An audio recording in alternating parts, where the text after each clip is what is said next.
Welcome, everyone. I hope everyone is doing very well this late evening. Welcome, everyone.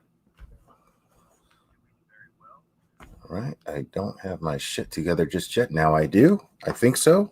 I think I've got my shit together.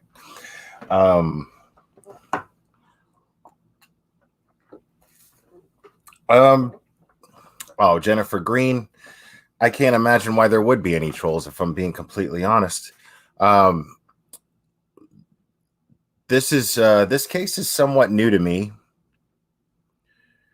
Hold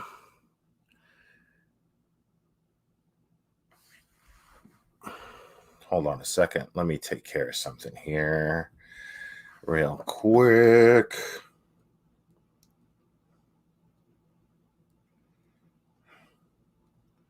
I thought I saw this. Let everybody kind of pack in a little bit.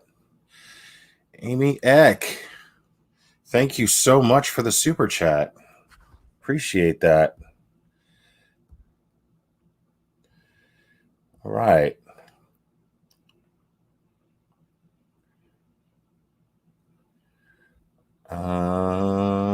And hold on, I've got to take care of something here. Sorry about that, guys. My God. Oh, man.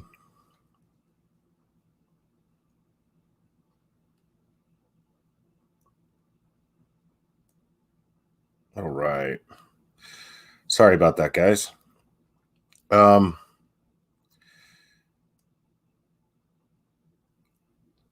Type of 1 if you're already familiar with this case.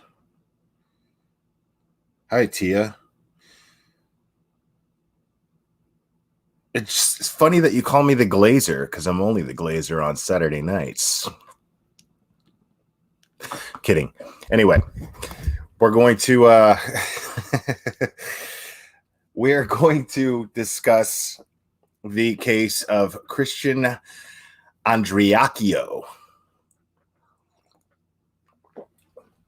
Back in 2014, Christian Andreaccio was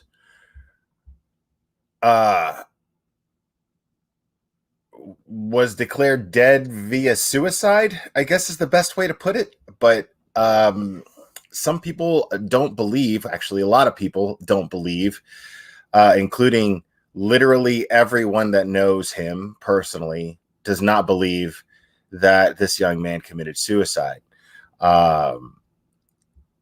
And I was going to go over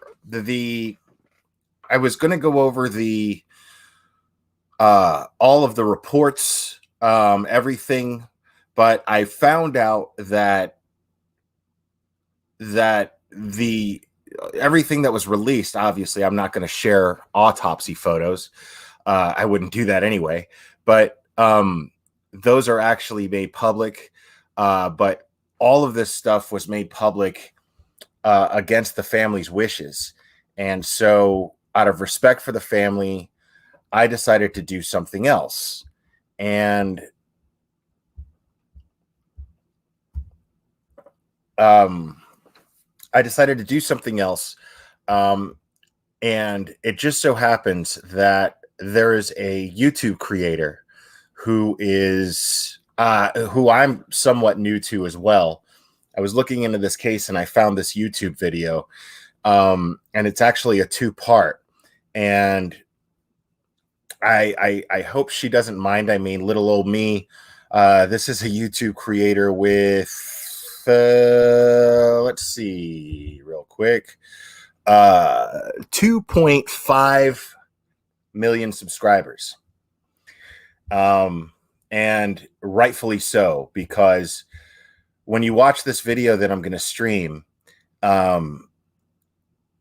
this YouTube creator really put in a lot of work to create this content and make this basically a documentary film. Not just any documentary film. This young lady, this very, very talented, beautiful, kind person, took a lot of time and made a lot of effort to make this, and for the purpose of simply getting information out there. And I really, really love creators. I can't stress this enough. I adore and admire creators, especially true crime creators who use their platform to really, really, really, truly um, want who really, truly try to make a difference. They use their large platform, and even creators like me with small platforms, you know, anybody who uses their platform to try to do good and make a difference and bring awareness to certain things that are not going to change for the better unless we talk about them and unless we put these things out there. So I'll be commenting over this. Hopefully she doesn't get upset. I mean, I don't think she's even going to know about it, considering she's as big as she is, and I'm just, the glare. So seeing as I'm just the glare, I don't think she's really going to care much about it. Especially since I'm doing it to promote her even more, because I'm sure there's a lot of you in here who have never heard of her. A lot of people who are going to catch the replay who probably have never heard of her. So anything you guys, I mean, creators like this, I want to support 150%.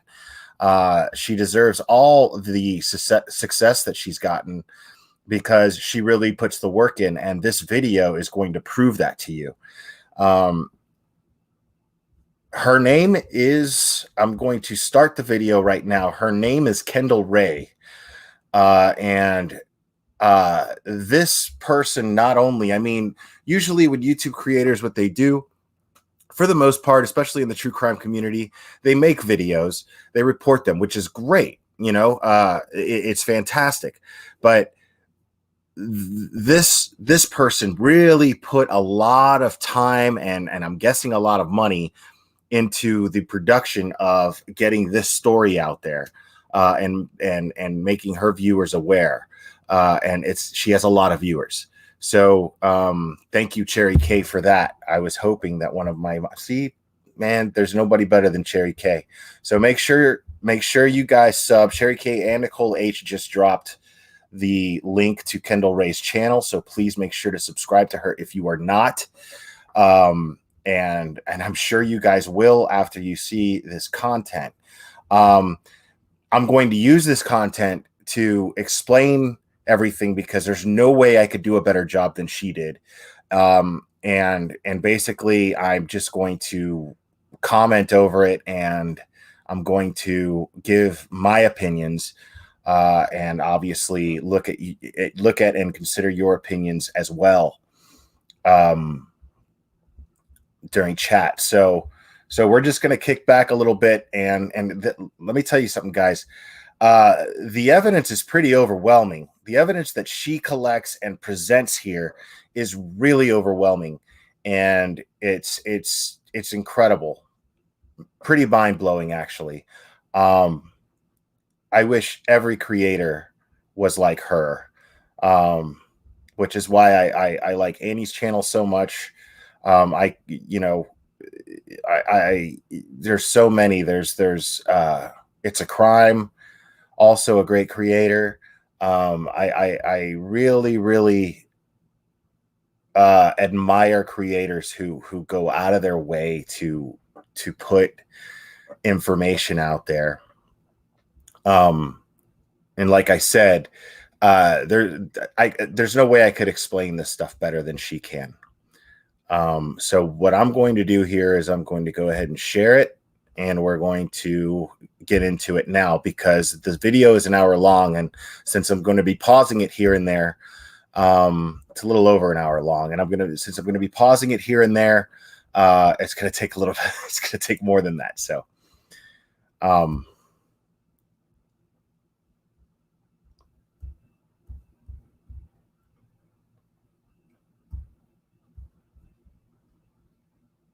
give me 1 1 second here.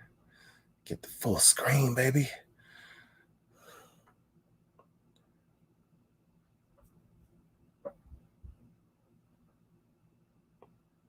All right, so this video is entitled Apartment 801 Part 1. I'm not going to be going over Part 2, at least not today. But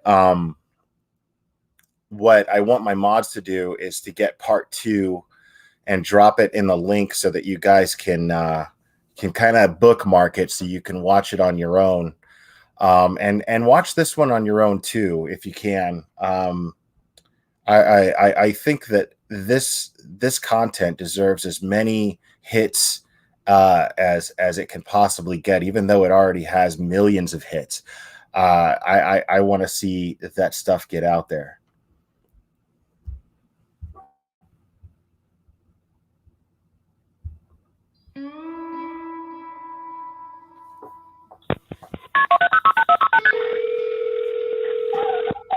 Kristen. 911, where's your emergency? Man, we had a suicide. You had a suicide? Yes, ma'am. What's your address? The Woodland Apartment. Woodland Apartments? What apartment number?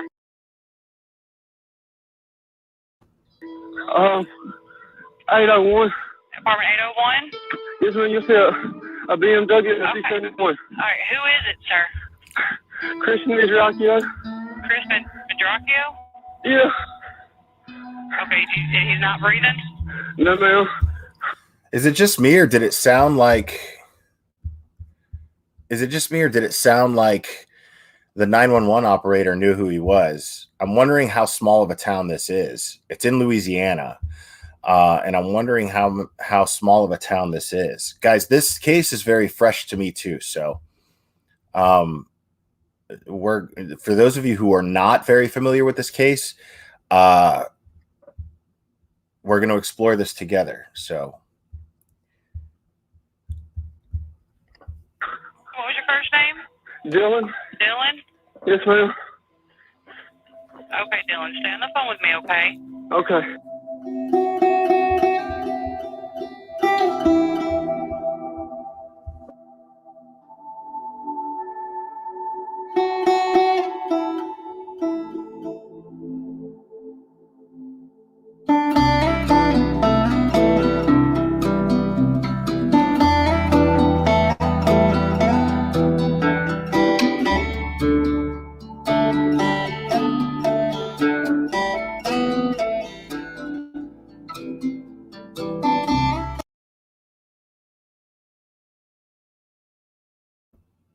like I said, guys, this case is really fresh to me. Sorry about that. It's in Mississippi, not Louisiana. That is, I think, yeah, Mississippi.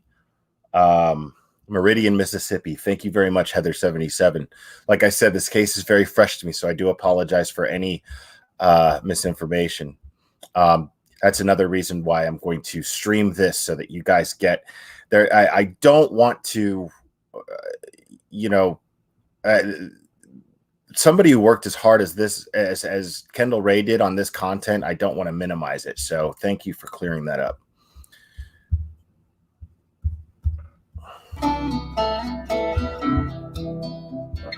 Hello. Hey, Ray. It's Kendall and Josh. Hey, how are y'all? Good. How are you doing? Well, it's a Wednesday for sure. Actually, you're coming out of class today. Just a lot going on. Yeah. Days you're here.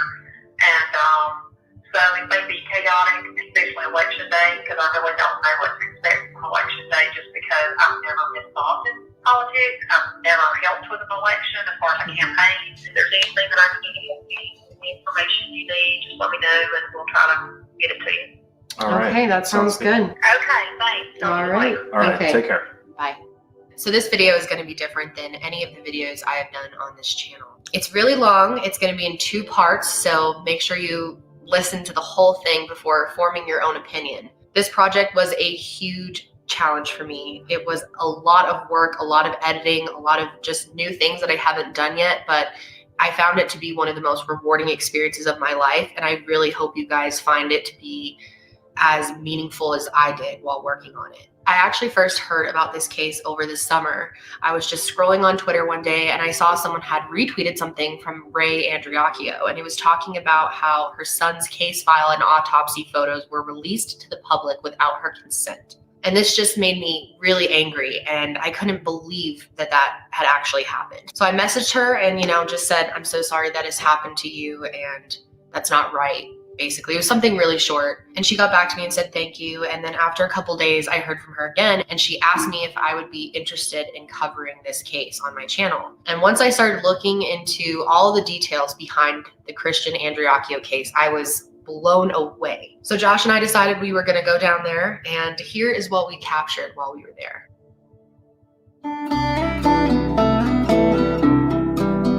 We would like to thank Raycon for sponsoring this video and making it possible for us to travel to Mississippi to work on this case. If you have not heard of them, you must check them out. Should I play a sponsor? I mean, I guess I should. Professional recording artists, so you know that the sound is going to be awesome. I truly love Raycon because they are super comfortable. They stay in your ears well, especially when traveling. You can walk around the airport with them, sleep with them on a plane, and they'll stay in your ears. They're stylish, comfortable, they give you great sound, and the best part is they are affordable. The model that I'm using here are the E25s, and they have 6 hours of playtime, seamless Bluetooth pairing, more bass, a more compact design, and they come in new colors. And the best part is how portable they are. They charge right in their case. You can take them with you on the go, and they're always charging, so you always have your music ready at your fingertips. Raycon start at about half the price of other premium wireless earbud brands. So go to buyraycon.com/KendallRay to get 15% off your purchase today.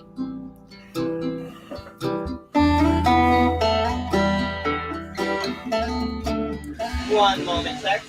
Hi. How's it going? Can I get your ID and insurance?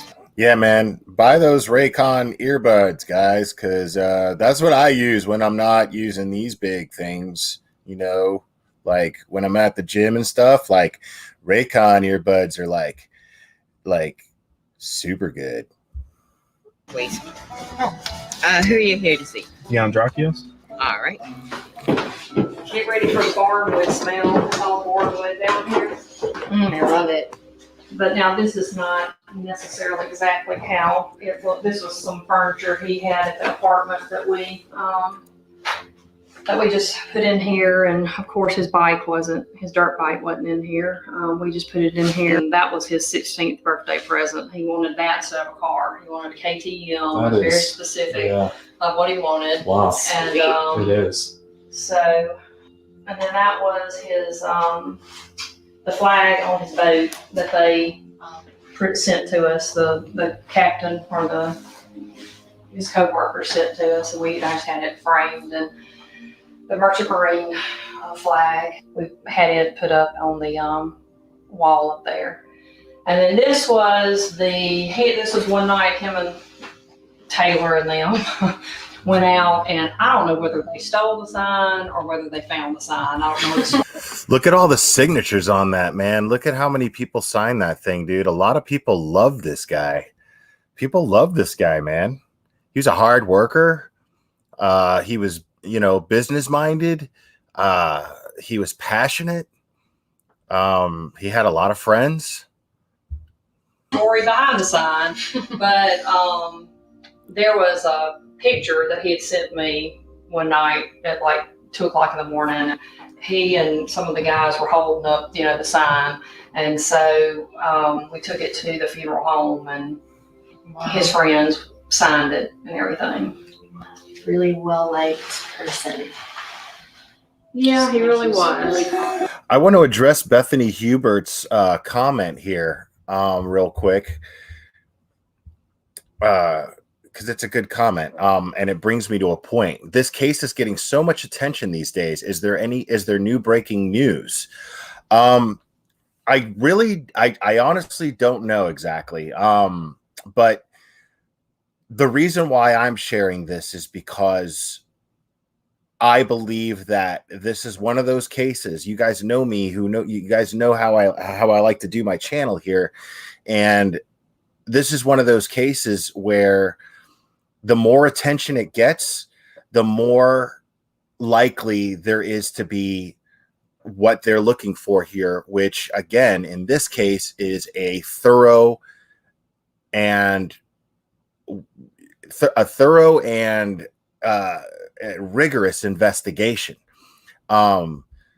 Because many people feel and believe that someone needs to be held accountable because they do not believe that this is a suicide. And this video is going to show you why. Most people don't believe this is a suicide, yet it was ruled a suicide. And the comment that I have pinned here in the chat is for a petition to get the Department of Justice to step in and make sure that the local law enforcement agencies conduct this thorough investigation and reopen this investigation and conduct a thorough investigation into this. It's very, very important. Especially, I mean, no matter what you're going to see here, whether you believe it or not, it's not the point. The point is again, there's enough evidence here, clearly enough evidence to merit a reopening of this investigation. So that's the point of all this. That's the point of everyone talking about it. That's the point of everyone. In my opinion, this is why everybody should be talking about it. I mean, I don't think I'm gonna dwell on it much. I just wanted to go over it and share my opinions and make you guys, again, it would be irresponsible of me to use this platform without sharing something that I feel is passionate about, that I feel I should be passionate about, because I am, and I believe most of you, if not all of you, will feel the same way.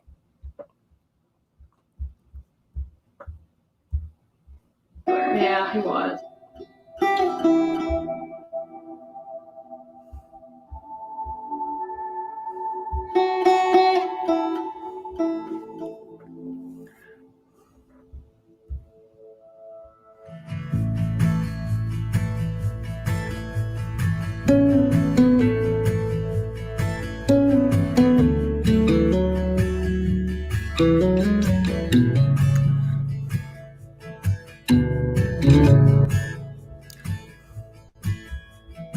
He would get up still at 5:30, and so I'd get up at 6, and he'd already be out on the jet ski. Really? Nobody else, of course, out there at that time of the morning. He'd be out all over the lake. Yeah. But yeah, he just liked the lake, the atmosphere, up here. And I told him, I said, I don't have any pictures of y'all. And I wanted all the kids. Really beautiful eyes. Well, that made me a little bit doctor. Probably. Such a good looking kid too, man. Such a shame. He said when I told him I wanted him to do pictures, he said, well, I don't have to wear makeup, do I? And I said, why would you think I would have you wear makeup for pictures? Have I ever asked you to wear makeup? But then when I saw that picture, I told him, I said, well, it does look like you have makeup on the picture. Skin looks really good. Yeah. Yeah, this is my other favorite pic. Of course, I guess they're all favorite pictures of mine, but I just thought that was at Avery's house. Her grandfather was talking about that he was a real cowboy, that people didn't know what real cowboys were anymore. And so Christian went and put this on and came out and was like, no, I'm a real cowboy. And they took a picture of it. That's a great picture. I mean, how great was it for Kendall Ray to go out there, get a tour of the house, see everything firsthand? I mean, how are you going to really, you hear enough about it, you're going to care to a certain degree, but imagine the impact it's going to have holding these framed pictures in your hand, walking around, smelling the bedroom, looking at this where he slept and being just a foot away from it, feeling the energy in his house, in his parents' house. This is clearly a loving family. Christian, show your teeth. You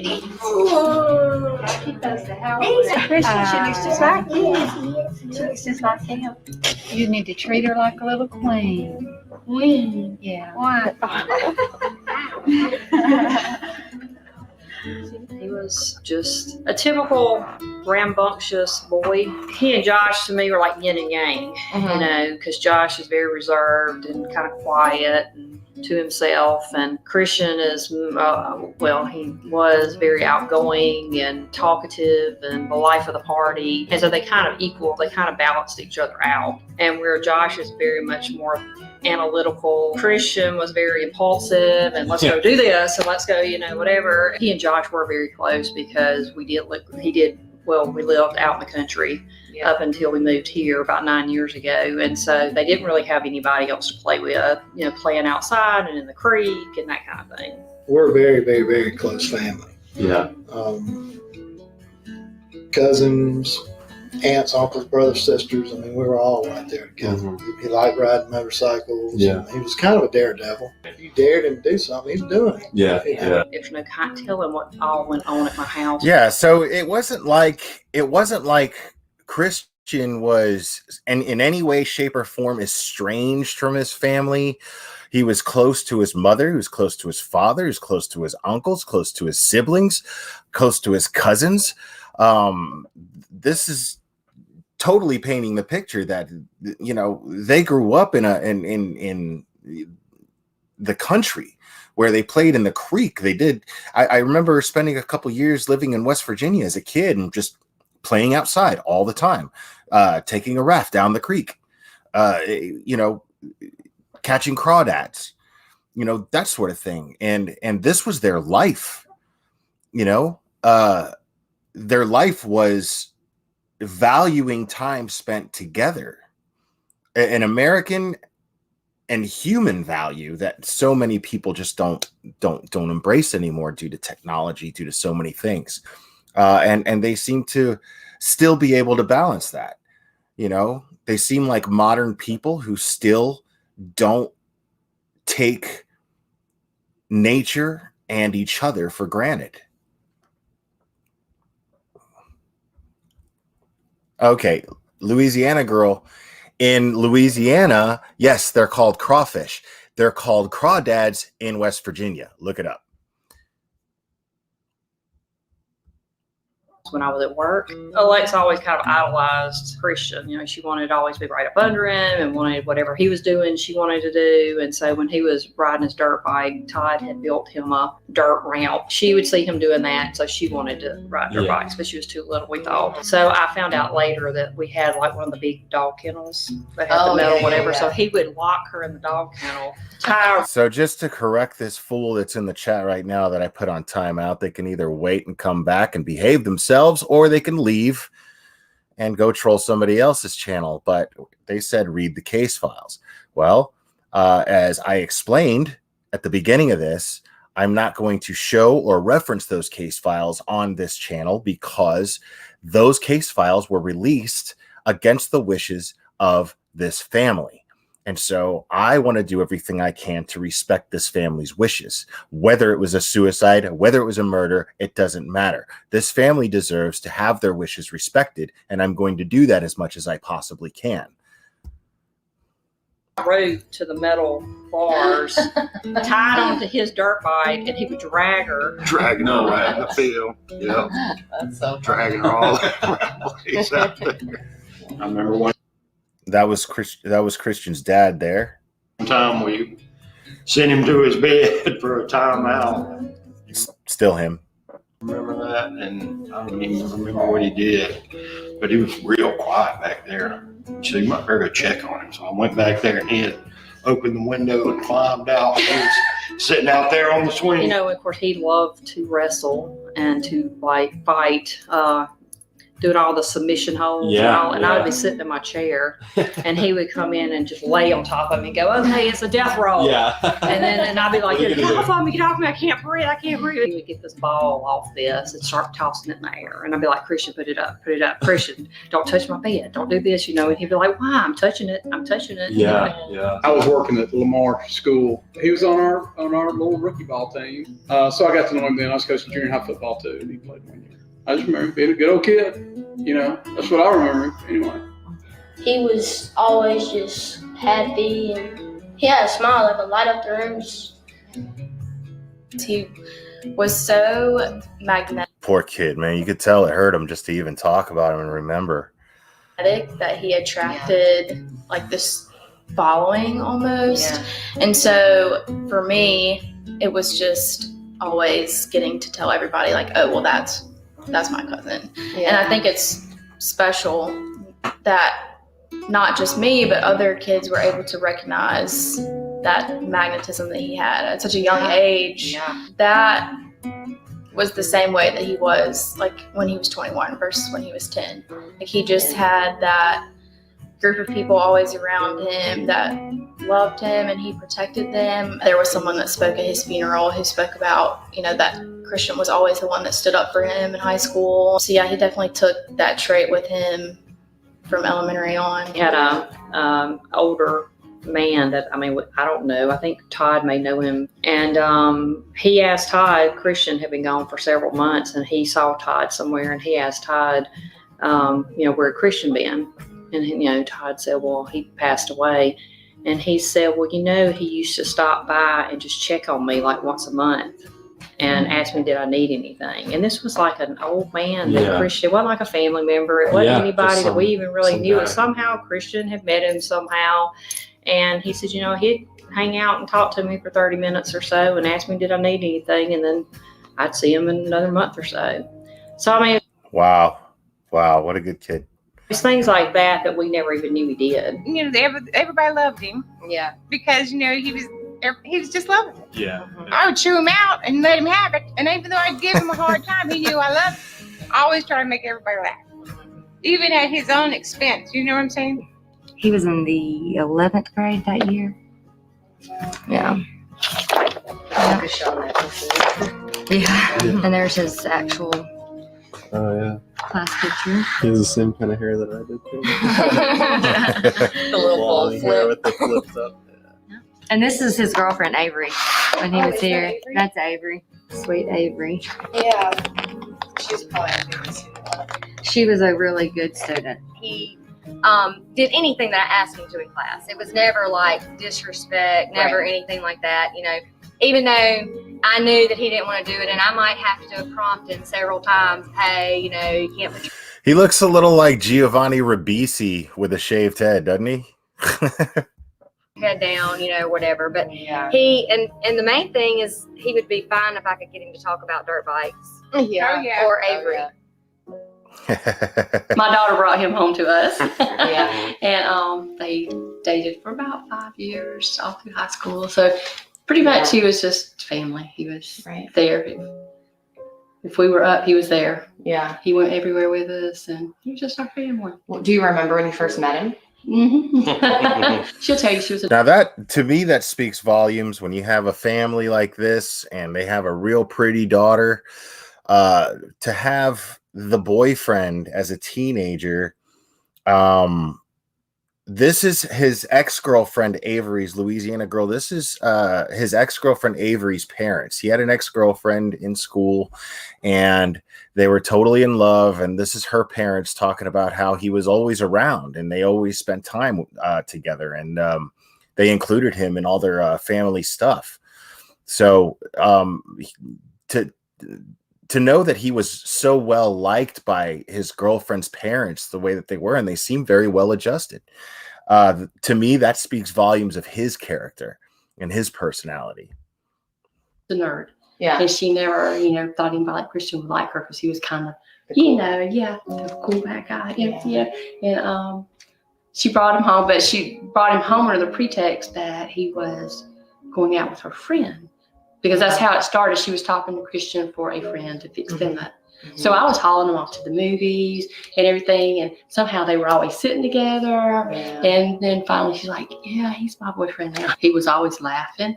Yeah. He, I promise you, my husband's not here, but had he been anything but upstanding with my daughter, she would not have walked out of the house with him. We totally 100% trusted that when he was with her, Christian literally would die before anything would happen to her. Yeah. He was a brother. I mean, you know, I would have done anything for him, and he would have done the same. I would ride them around, took them rolling when they were too young to drive, and took them to the beach when they were too young to go. And they, they might have had a beer or two behind my back that I didn't know about. They were kids having fun, high school having fun.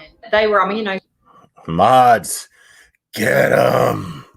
She just become kind of part of the family because they did date for a long time. So, you know, at Christmas, she came at Christmas and he went to her house at Christmas, and just the typical long-term boyfriend-girlfriend relationship, you know, and he went on vacations with them and she went on vacations with us. And again, just a typical, I mean, we loved Avery. You know, we knew she was very motivated educationally. Yeah. And seemed very studious. Yeah. Very much so, very much so. Very private, quiet, again, very different from Christian. Right. I mean, he was just the life of the party, and Avery wasn't one to go to parties. But again, it was kind of that yin and yang. I mean, he drew her out of her shell some, and she did go to parties, and she did do things that she had not done before. Ray had bought a lot on the lake and all, and they started building a house. So we kind of helped out on that whenever we get off work and during work too. But, so they built their house on the lake? Yeah. Yep, we built all of that stuff out there, boathouse. I mean, dude, look at that. Like, the company that someone keeps, in my opinion, speaks volumes of them. Absolutely 100%.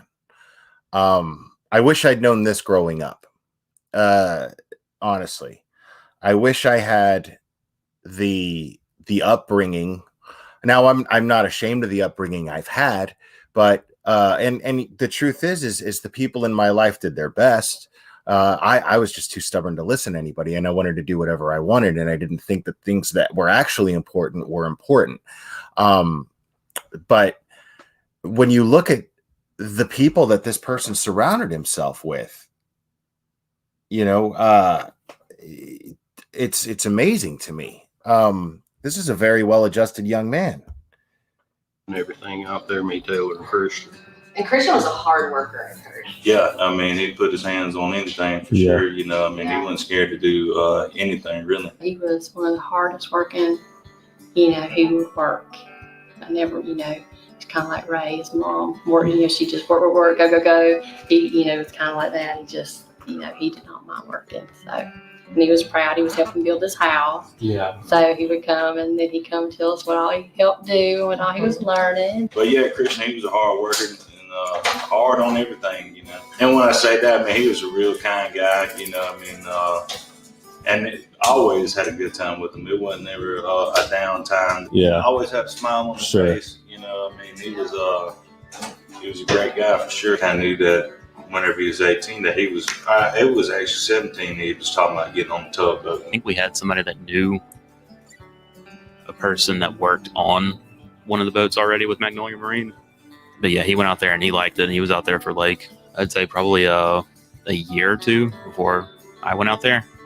They go up there and load and then come back down to New Orleans and unload. And they just go back and forth through the Mississippi. I mean, it was pretty nice. I mean, it's not as hard as everybody makes it out to be. For the most part, it's just getting used to being gone for 30 days and, you know, the weird work schedule. It's like 6 hours on and 6 hours off. And it does that the whole, you know, you just alternate 2 shifts a day. The whole thing, it ends up being like 31 or 32 days. He liked it. He liked it the whole time he was doing it. He was a pretty quick learner too. I mean, he was always good at stuff like that, you know, like working with his hands and more mechanical things.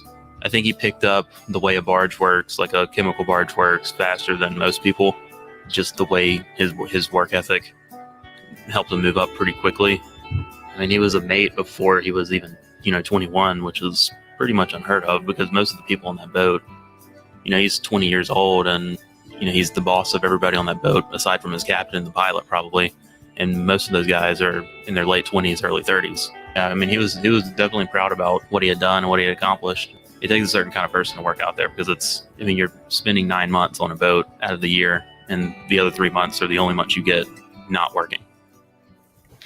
When they broke up, do you think it was more Avery breaking up with him, or just I was there that night. It was sad.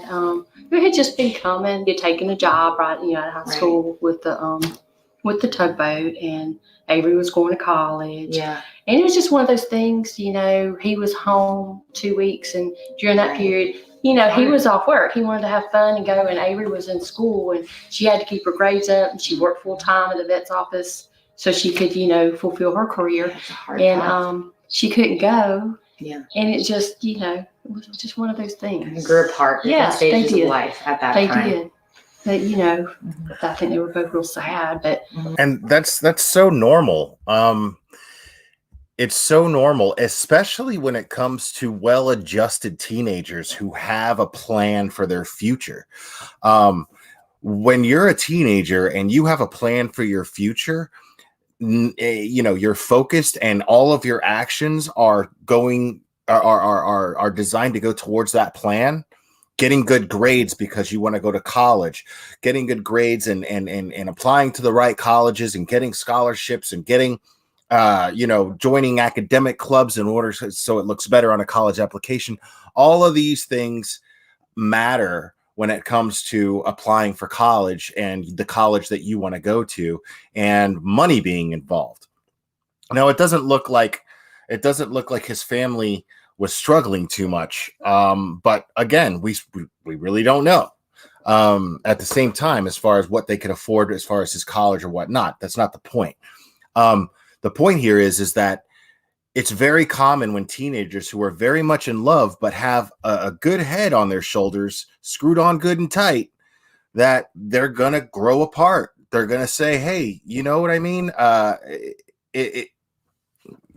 going to say, hey, if it's in the cards for us to be together, once we get through our plan, once we get through college, then fine. But I'm not going to be any good to you unless I focus on me in the long term, so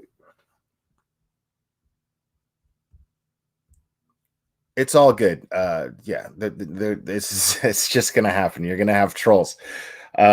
This is one of those situations where people have different opinions about what's going on. And in this community, people are going to express them, and they're going to troll. And sometimes they're going to be civil about it, or other times they're just going to be dicks. So it is what it is. That's why I have mods. But so, it doesn't seem like in any way, shape, or form Avery and Christian broke up on bad terms. It seems to me like they were simply they simply each had a plan for their lives and wanted to execute their plans. If you're a parent and you have teenagers, you support this, if not encourage it. Say, hey, heartbreak and breakups as a teenager, that's part of life. That's going to happen. What matters is, what are you going to do? Who do you want to be in the next 5 to 10 years? That's what we want to do as parents.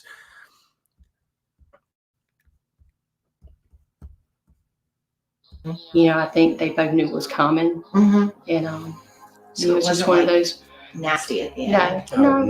Didn't fight. No. Even at the point when they decided they weren't going to date anymore, he still came over. We still texted some and talked. On his birthday, I would call him. And I always ended up thinking they would be back together. Yeah.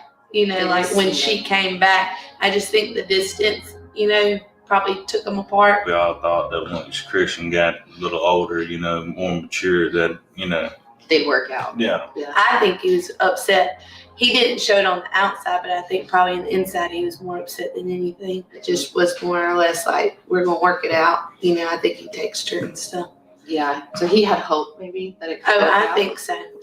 Yeah. Kind of how I looked at it was that, you know, Christian and Avery had always, when I say that they broke up a lot, I mean, I'm not saying like every week, but I mean, you know, they go 4, 5, 6 months, and then they might break up for 3 days, and then they get right back together. Typical high school And relationship. yeah, because you know, there were a lot of times that Avery didn't go with him places because she did take her studies very seriously. So I think it threw him. Yeah. So, you know, I mean, teenagers do that too, man.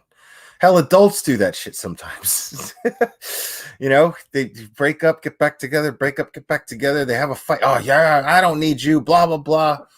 And then, baby, I miss you. So, yeah, exactly, Caleb. Exactly. They can only see the next Friday night. You know, I mean, but that's what's funny about this, Caleb, is these two teenagers didn't see that. You know, these two teenagers seem to actually have a focus on their future, especially Avery, his ex-girlfriend. So, when she said, you know, kind of enough's enough. Of course, at that time, he was working and only home 15 days. And I don't think that was it, because in a way that was almost good for her, because she was in college by this time. And so it gave her, you know, 30 days of, she could really focus on her studies. When he was here that 15, he was wanting to go and go out with friends and go here and go there. And she'd be like, well, I can't go, or go out of town and I got class. And so again, their lives at that time were not meshing well. But I think that it really threw him that they didn't get back together. And she this time kind of put her foot down and said, I think we are at different places and we need to take some time apart. It was almost like, well, I'm only home for 15 days. And if I'm not dating somebody, then, I mean, it's like, I don't have time to really meet people because I'm not here long enough to get a relationship started. Right. And so really Whitley lucked up in that, because it was almost to her advantage that they could get into this relationship. I want to make something very clear. I probably should have made clear earlier. I am not in any way, shape, or form by pointing out how well adjusted this kid is. All I'm doing is pointing out how loved he was. I'm pointing out positive things about him. You know, the idea is that you see him for the person that he was. That's the purpose of showing this. So, but in no way am I trying to create some sort of narrative that he would have never have killed himself because he had all these wonderful people in his life and because he had such a nice life. That has nothing to do with depression. So that has absolutely nothing to do with depression. So I'm not trying to say that's what's going on here at all. You know, some people just lose the battle to depression. It's a chemical thing in your brain. I don't really know exactly how it works. All I know is that I struggle with it myself and I do the best I can to manage it. But I can guarantee you that it has absolutely nothing to do with who I know, who I don't know, or what material things I have or do not have. Relationship very quickly. So pretty shortly after Christian and Avery broke up for what seemed like possibly the final time, Christian started dating another girl, and her name was Whitley. She was a lot younger than Christian, but she ran in the same social circle as Christian. I mean, everyone in this small town knew each other. Christian and Whitley went to the same school, even though they were there at different times because there's an age gap. When did you first meet her? I didn't meet her until she came over here. They had been probably, I don't know if you call it dating. They'd been hanging out for several weeks, and then she came over here one day, you know, just like. Mom knows what's up. They were just hanging out. For the, you know, just through the house or whatever, hung out here. She seemed fine. I mean, I think she put on a good front of, you know, just seemed like this. Yeah, typical. You know, I mean, she was a cute girl. I used to sit down there and play video games with Whitley all the time. Well, at first, she was just kind of meek and mild and nice, she seemed like. And what did you think of her when you first met her? Did you have any thoughts?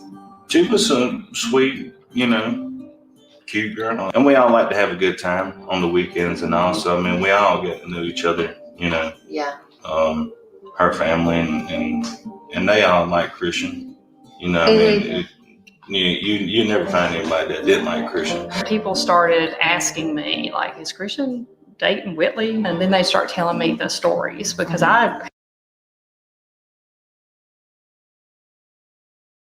Sorry about that. That's interesting because I hear that all the time. And this is something that I usually say. There's people that I observe sometimes, and where it's such a pleasure to know them. It's such a pleasure to know them.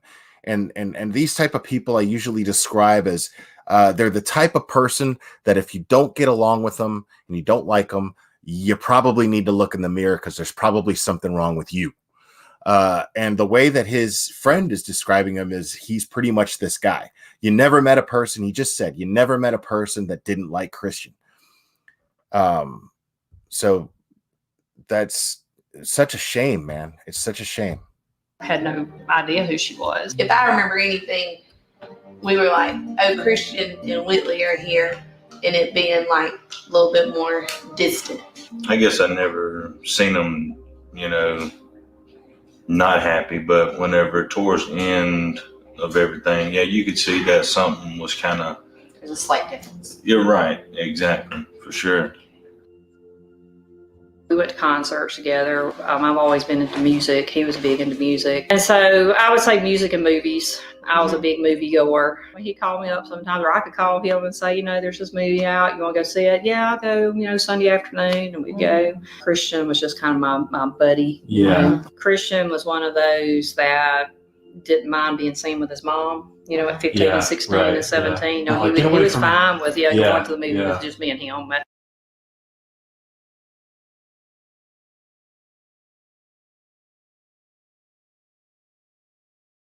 when your mom's a cool lady, man, you know, like that's pretty awesome. You know what I mean?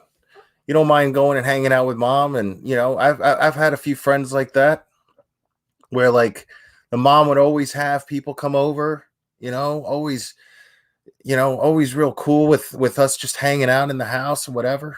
And sometimes she'd come hang out with us, you know. Had a couple of friends like that. 17 years old. That's and, awesome. He was, fine with going to concerts. Went and saw Linkin Park in Nashville, and went and saw Eminem, and went and saw Kid Rock in Birmingham, and was planning on going to see Rihanna and Eminem when he passed away. So, tickets for that? We didn't have tickets. That was our last conversation, actually. I called him on my way to work and said, hey, Rihanna and Eminem just announced a concert, and you want me to get tickets? And he was like, let me check my work schedule and I'll let you know. And, I'm taking a barge. I went to one concert with my mom. I went to one concert. It was my first concert. I was 4. It wasn't just me and my mom. It was my mom, me, my brother, and I guess a guy that she was dating who I guess was trying to impress her. Maybe there's a story. I was too young to remember. But I was, it was Kiss with full makeup. And I was obsessed with Kiss at 4 years old. And so this guy bought us all tickets when they came to St. Louis, where I lived at the time. And it was great. But that's the only concert I ever went with my mom, I used to invite my mom places. I love my mom. I'm super proud of my mom, and I used to invite her places all the time, but my mom was always just like, no, that's, I got to get off the phone. Got to go get fish with this. I love you. Talk to you later. If that was our last conversation, and he knew he was planning this. Right. I just feel like that anyone, not just him, but just in general, if you have this plan that I'm going to go home and kill myself. Right. I mean, there would be a little bit of nostalgia. There would be a little bit of, Mom, I just want to tell you that I love you. No, Gramsci life. I went to a concert with my mom when I was 4. Not 47, 4. I'm 45. How old do you think I am? I mean, that's only 2 years. But you. I mean, it'd be a little bit, you've been a great mother. I mean, there'd be some kind of whatever. I mean, it was just a normal conversation, just very casual, just, okay, talk to you later, call you when I get finished. And Christian always usually said, love you when you get off the phone. But it was just very casual, very, so it was just things like that I was like, this whole suicide thing just doesn't play out for me. 911, where's your emergency? Man, we got a suicide. You had a suicide? Yes, ma'am. Okay, what's your address? The Woodland Apartment. Woodland Apartments? What apartment number? 801. Apartment 801? Yes, ma'am. You see a BMW and a C71. All right, who is it, sir? Christian Andreaccio. Chris Andreaccio? Yeah. Okay, and you said he committed suicide? Yes, ma'am. He's laying across the bathroom tub, and he's got blood. Now remember, see that right there? Can you see my mouse? Right there, there's a bullet hole. Okay. Now,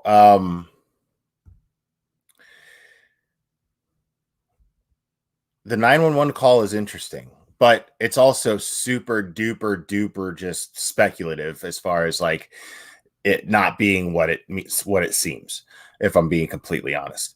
There's inconsistencies with what the name of the apartment complex is. He says the wrong name of the apartment complex.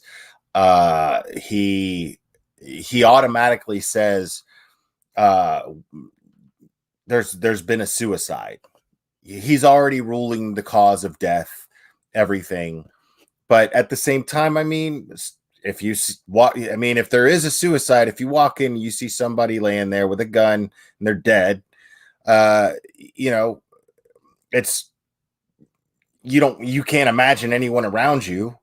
I mean, even if you can't imagine them actually killing themselves, if that's the first thing that comes to your mind, because you can't imagine anybody that would want to kill this person, well, it could make sense that he would say there's been a suicide.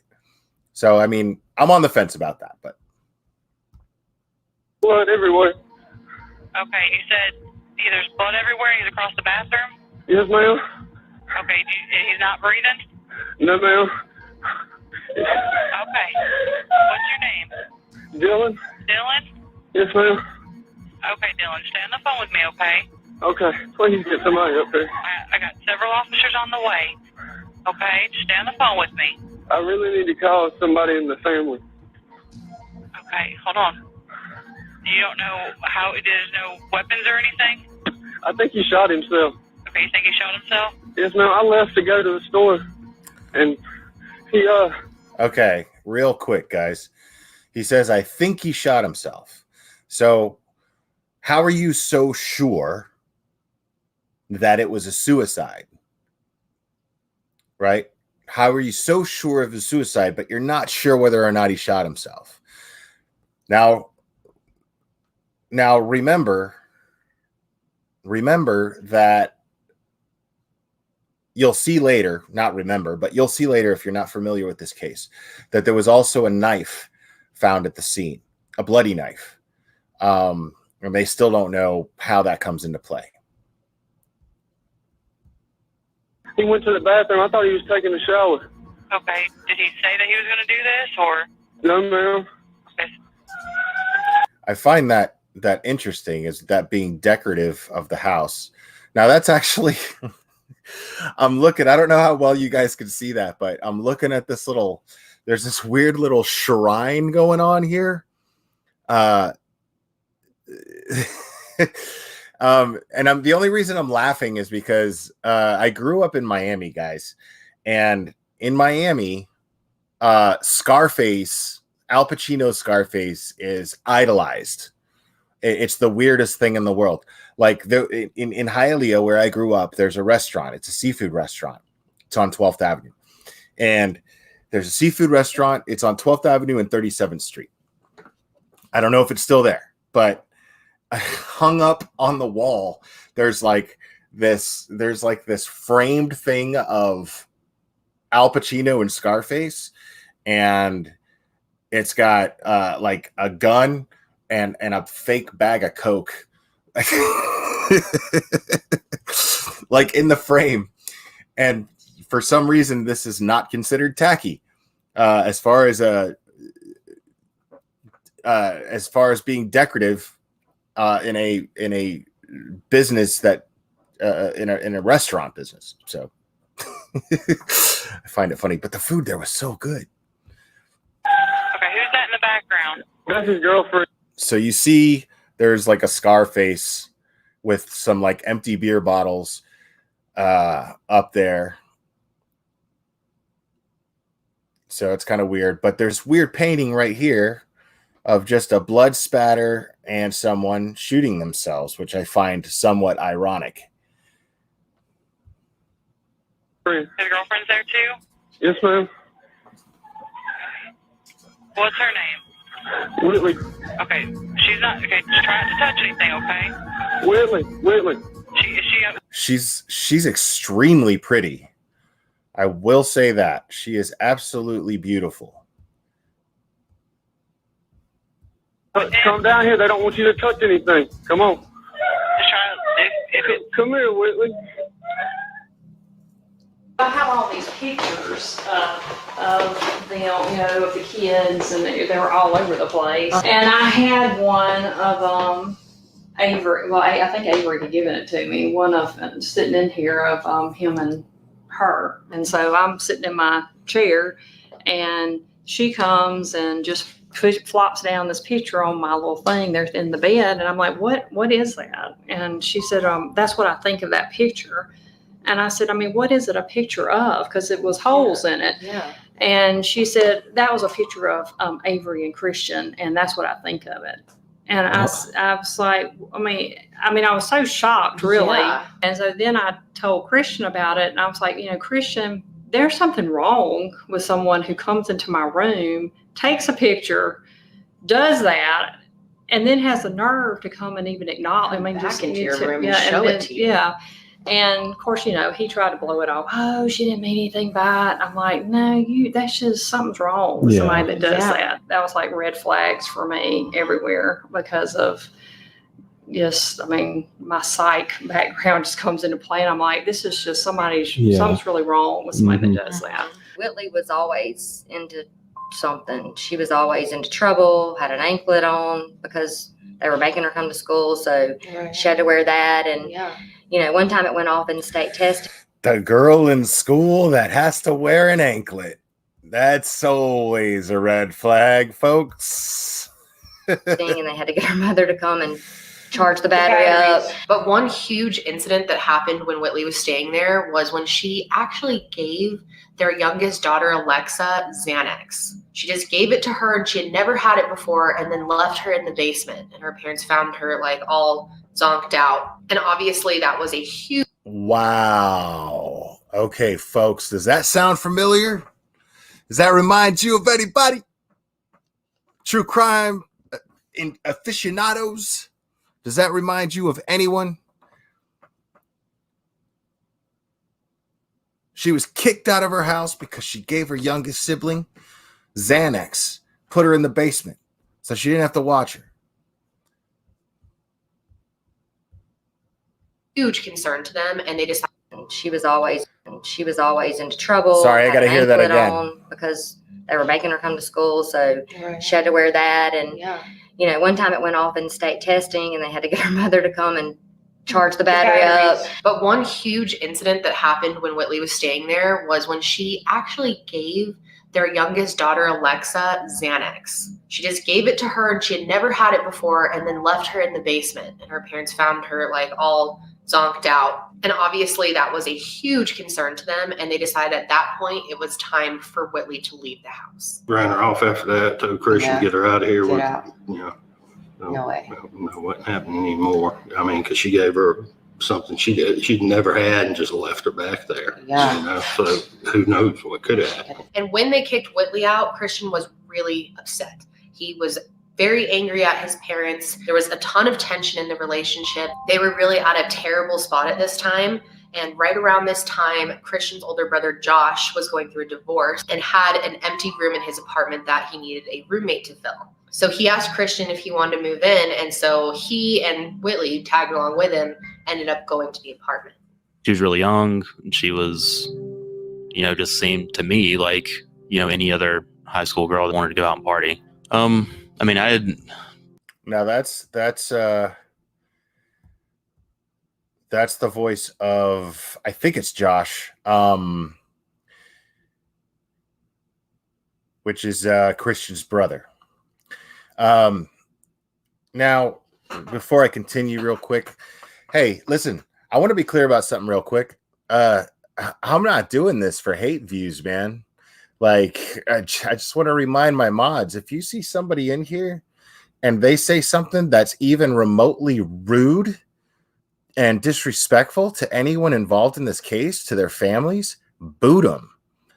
Get them out of here. Now, if you disagree, if you give proper explanation in the chat as to why you disagree with someone else in chat and you're respectful, open discussion is welcome here, guys. But as soon as you start disrespecting a family of someone the family of someone who may or may not have committed suicide, but he's no longer with us and they miss him. So this family does not deserve the disrespect that they're getting in this chat. And I want to be very clear about that. So mods, boot them. I don't care. I'm not trying to get hate views. I don't thrive off that. This is for my listeners. You can agree or disagree. It's okay. But the bottom line is I'm playing this content regardless of whether you think it's biased. I don't care if you think it is. It's well done content. And she worked really, really hard on it. And I think it deserves praise, and I think it deserves to be shared. Lived in the apartment for, I guess, a year and a half, 2 years. I had gotten a divorce, and I kept the apartment, and I asked him if, he wanted to move in because I needed a roommate. And he said, yeah, sure. I didn't keep up much with, the situation with him and Whitley and their relationship then. Like, I didn't really understand. I knew he was with Whitley, but I didn't really know anything about her. She wasn't supposed to move in. From what I remember, he was going to move in, and obviously, he was gone for so long. She was just going to come over, I guess, basically when he was home, and then she would go back to her grandmother's or wherever she stayed when he left. But it turned into, her basically just moving in, and then I kind of, I guess, kept an eye on her when he was gone, just to let him know, And if you troll, do it the way that Miss Me With Your Bullshit just did. That's okay. That's always welcome here, as long as you're not being disrespectful to anybody that is affected by this case. Basically letting him know that she wasn't messing up, or she was on drugs, or basically just babysitting her. I didn't really talk to her much. Obviously, I talked to her more when they moved in. It still wasn't very much. I remember when I was that age, and I would have thought it was great to have my own place and stuff like that. I just figured, and I even told him this. Any girl her age would love to have a place that they can call their own, where they don't have anybody to tell them what to do. They don't have really any responsibilities, and they can do whatever they want. He was working, and I guess she was getting money out of his account from Western Union. He'd asked me to go and buy a drug test and basically give it to her and tell her to take the drug test. I got off work and I went to Walgreens or something and bought a drug test and came back, and I think it was probably 7 or 8 o'clock. She came in, I handed her the drug test and told her to take it. And he had told me, if she fails the drug test, kick her out. She refused to take the drug test. So she just, she didn't take the drug test at all. She just said, I'm going to fail it for, whatever. I think she said pot or something like that. Called Christian, told him, and he said, well, tell her to take the drug test anyways, because if she says she's going to fail anyways, then just take it and prove that that's all you're going to fail for. So she ended up finally, after probably an hour of trying to get her to take the drug test. Finally took it and failed for, I think it was like benzos and pot and something else. I can't really remember. I kicked her out, and remember she got all of her stuff in the trash bag, and there was like no reaction to it at all. Like usually if you get kicked out, because from what she had told me at this time was, like before this, was she had nowhere to live. Like her parents had kicked her out. She couldn't go up there. So she was going to basically be homeless. She really did not have any reaction at all. Put her stuff in a trash bag and she's like, okay, and walked out. That's it. Never seen anybody like that. It's like she knew that she wasn't going to actually be kicked out. Christian was always like, yeah, that's interesting. So right here, we basically, that indicates that Christian was not a drug user. I'm not saying that he didn't party once in a while or experiment or anything like that. I mean, he's 21 years old. That's exactly what you're supposed to be doing at 21 years old, as far as I'm concerned. And if you don't, that's cool too. Hell, that's even better. But my point is, it's perfectly normal to engage in this. So this is a level-headed young man. So he's got her living in this house, or living in this apartment while he's gone. He works on a tugboat, so he's gone extended periods of time at a time. And so he's getting paid, and basically he's supporting her. She's living in the apartment and he's supporting her, and she's pulling money out. So he doesn't even have to be around for her to be taken care of by him in the way that she seems to be wanting to be taken care of. A guy that when he got off the boat, he was going to go and hang out with all of his friends. He was going to see everybody. He was going to go and, have fun. He was going to, go out to eat with them, go to a party, go get on the boat. He would be doing something from 6 o'clock in the morning until whatever time at night when all of them decided to go to sleep. And they both lived here. If they were actually going out and doing things, but when they moved into the apartment, he didn't ever go out. He didn't have people over. That was very unusual. They basically just sat at the apartment and played Xbox. So let's talk about Christian and Whitley's relationship a little bit. I think it's important you kind of understand how it was for them. You could definitely say they fell really hard for each other really fast. They were both really into the relationship. People have described Christian and Whitley as being obsessed with each other. But when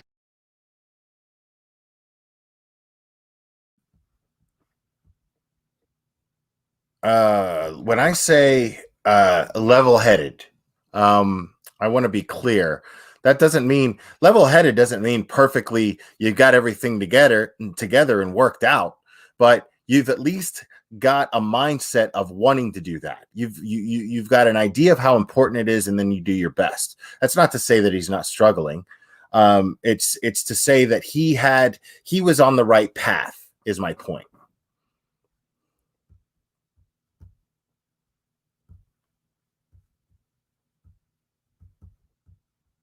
that being said, the relationship was a little bit toxic for a couple of reasons. One of them being that Whitley didn't have a job and Christian did. And as we know, he was working on the boat. He was gone for long stretches of time. So Whitley wasn't working and she was living off of his money pretty much and living in his house, using his car. And one could maybe suggest that she was using him. And then there were also I just said that, Kendall. Hello. I'm just kidding, guys. Sorry. a lot of trust issues on both sides of the relationship. They were both cheating on each other at different points in the relationship. They also both kind of had an immature mindset when it came to the relationship, thinking that they were going to get married, even though they were both cheating on each other and weren't serious about it, often fantasizing about their future and how great it's going to be, but not actually showing that with their actions. And while Christian was away working on the boat, they did communicate constantly, as much as they could, because it's not the greatest service out there. But when he did have service, Whitley was texting him all the time, sending pictures back and forth, selfies. They were constantly talking to each other. So let's talk about the voice behind the 911 call that you've heard. So this is Dylan Swearingen. Now, there's some debate on whether or not Christian and Dylan were really good friends or whether they were more just acquaintances. But like I said, this is a small town and everyone knows each other. And Dylan has been around for a long time in Christian's life. They went to school together. They were in sports when they were younger together. So they knew of each other. And then it seemed that towards the end of Christian's life, they were spending a little more time together. Dylan had a reputation for partying a lot, and Christian was someone who liked to party. He was definitely someone who, as his mom even said, was the life of the party. This whole group kind of partied together. Yeah, I wouldn't compare her to Jodi Arias. Not at all. Yeah, that's a whole nother that's a whole nother, yeah, I wouldn't even remotely compare her to her. But yeah, Casey Anthony without a kid. Yeah. She totally reminds me of Casey Anthony, but without a kid. Thank God she doesn't have kids. At least not yet. At least I don't think she does. I don't know. Hung out together. Yo. And there was definitely some sketchy stuff going on within the group when it came to drugs. So it's really important for this case that you understand the life insurance policy that Christian had. Many people would wonder why someone so young would have a life insurance policy, but his job could be dangerous. Working on a tugboat can be dangerous, and in fact, Christian had actually fallen off of the boat a couple months prior to all of this. Nothing happened to him, but it could have been bad, and so he ended up getting a life insurance policy through his company. With most of those type jobs, they have a pretty good life insurance policy. Okay. And so, I mean, that's just standard. They pay for it. He wasn't paying for it. It's just paid for. And I was down as his beneficiary. I mean, I didn't even know this, but I was down as his beneficiary and Avery was down as his secondary. At some point, Whitley found out that Avery was a second beneficiary on the life insurance policy, and she did not like that. She wanted Christian to update it to her instead. He had said something to Todd, I think. Okay, I want to emphasize on what we're hearing right now, guys. Christian works on a tugboat. It's a good job, hard-working job, a little bit dangerous, but the job offers life insurance. And the life insurance has the beneficiaries that he has listed on his life insurance has his mother, Ray, as the primary and his ex-girlfriend, Avery, as the secondary, even though he's currently with Whitley, right? But at this point, Whitley finds out about it. She doesn't like this at all. So, I mean, and you can't really blame her. You know, if she's the kind of girl that she is, she's a wild child, but she's in this relationship with a kid who's a few years older. She's going to have a little bit of insecurity issues. I can see how she would look at that as like, wait a minute, that just tells me that you're not over your ex-girlfriend. You can't blame a young girl for feeling that insecure, and taking that as some sort of insult from the person that she's probably talking about spending the rest of her life with. So I can't get mad at her for feeling that way about it. Now, does it come off like motive in a situation like this? Sure. No denying that. But it also doesn't seem unusual to me. I think maybe the hitch before his last hitch about, maybe he should change his life insurance policy to Whitley. Said he was going to take it from, take Avery off of it. I said, well, why? I kept telling Todd, why would a 21-year-old even be thinking about life insurance? She had told him that she thought she was pregnant. And then there was a conversation about, well, what if something happened to you? And when I saw that, I told Todd, I said, there it was. I said, she planted that in his head of what if something happens to you? And then he thought, well, what if something happens to me? And then, And it's not unfair to say that this is a biased thing coming from his mom. It's obvious it's obvious Ray doesn't care for Whitley much. But again, this is after the fact. We don't really know how she truly felt about Whitley prior to Christian's death. So we don't really know. Nothing but hearsay. But it's clear here that the person being interviewed does not care for Whitley very much. And so, the information that she's giving has to be taken somewhat with a grain of salt because she is biased. I will say that much. But I mean, so she's painting a picture of there being a motive here, but I'm not finding that to be that particular detail. I'm not finding that to be as suspicious as she is making it out to be. But she is painting a picture that she manipulated the entire situation by saying, I think I'm pregnant. And what if something happens to you? Total manipulation tactics. She stages this whole thing to get him to feel like he's obligated to add her on to the life insurance policy. There's nobody to take care of her, and what if she's pregnant? We had this person to contact us. Her friend was involved with this group at that time, and she was in rehab and was going through the 12 steps and had got to the part about making amends. And she had contacted this lady from rehab to say, I know what happened to Christian Andreaccio, and I want you to call his family and tell them. And she said that the plan was that Whitley was supposed to get Christian to marry her. And actually, she was pushing in text messages for him to marry her. And he was like, we don't have to be married. Yeah. We don't have to be married to have, because she was talking about being. And that's common too, man. That's not to necessarily say that he didn't trust her.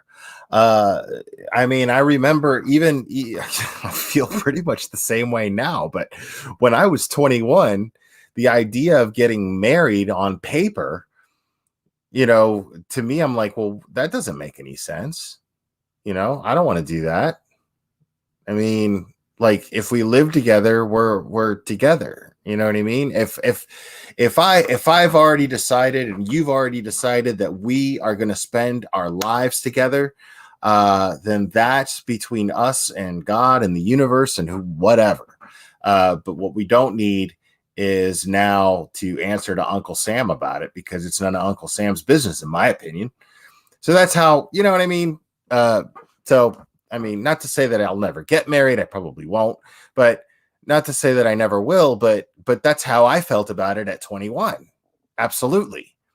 So that could just be his general opinion on marriage.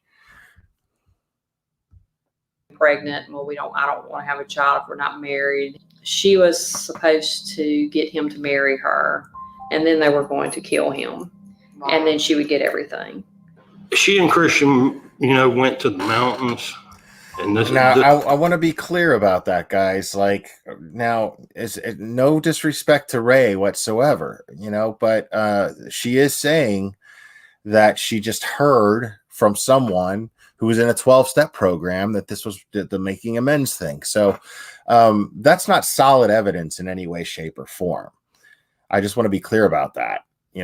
Even Kendall says here that, all the anybody involved here is innocent until proven guilty. And based on what we've heard so far, I don't want to paint the picture that she is some sort of villain. She's a young kid. She's wild, very different from Avery, his ex-girlfriend. But none of this stuff indicates or is proof that she has some sort of motive to kill in any way, shape, or form. This kind of shocked me a little bit. He went to a jewelry store with Avery years back, and they'd send little flyer things every once in a while. And we got one, and I said, man, I sent him a text. I said, man, what are you doing in the mountains? I said, we're getting a jewelry thing here. You better not be up there trying to propose. Oh. And I got a text, why not? I said, because you're not somebody's ready to propose doesn't do the stuff you're doing, because he and some of the guys he was on the boat with would go to strip clubs and stuff like that. He had a girl in Vicksburg, and then I got Dad's like, hey man, like, you know, do your thing, do the strip clubs. You're supposed to be doing that at your age. You're supposed to be having fun. You know, he doesn't want to say that, but I mean that would be me. You know what I'm saying? Like I'll be honest with you. My son is about to turn 21 himself. He's just about to turn 21, and I would absolutely advise against settling down right now. That's crazy to me. I think he should absolutely be living his life. I think he should be focused on getting on having some sort of future. But at the same time, when I was his age, I didn't. So I can't criticize him for it, because that would make me a hypocrite. I would prefer that, because I would prefer that he make better decisions than I did at his age. But at the same time, I don't regret experiencing life the way that I did at 21. And I enjoyed life. And I recommend that as a father, I would recommend that my 21-year-old son or daughter experience life to the fullest. and a text back and said, like what? What? Responsibly, of course. I want to be clear about that. Girl in Vicksburg, and I was like, whoa, wait a minute. Yeah. And she had his phone. She was texting me. I said, look, you just call me when you get ready. Yeah. And then the next morning, and so Dad's sitting here saying, like, you know, you don't get married when you do the things that you and your boys are doing, you know, like. And I got text, why not? I said, because you're not, somebody's ready to propose doesn't do the stuff you're doing, because he and some of the guys he was on the boat with would go to strip clubs and stuff like that. He had a girl in Vicksburg, and then I got a text back and said, like what girl in Vicksburg? And I was like, whoa, wait a minute. Yeah. And she had his phone. She was texting me. I said, look, you just call me when you get ready. Yeah. And then the next. That's a red flag right there, folks. So now, again, she's young. This is not uncommon behavior. This is a red flag to me. I think somebody in chat said that she was 17.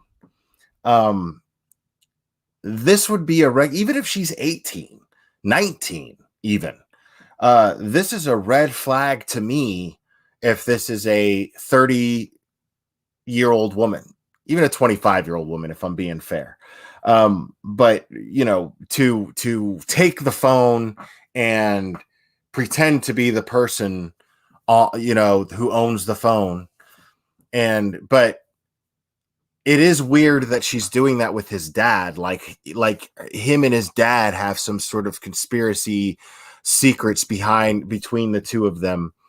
And, you know, when she's trying to get to the bottom, so she's taking Christian's phone and she's pretending to be him and talking to his dad, which is really, really weird.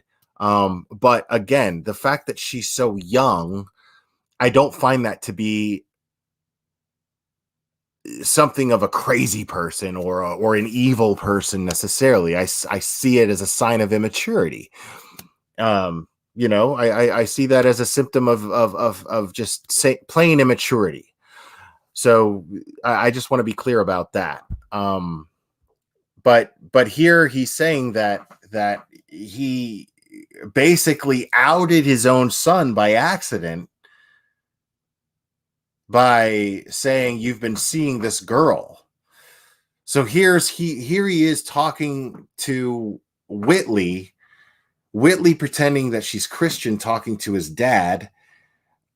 And she's saying, and he's thinking he's talking to his son Christian, and she's saying that that he's gonna propose, or he's saying, you better not be ready going up there to propose. And she's sitting there going, well, why does his dad think that he shouldn't propose to me?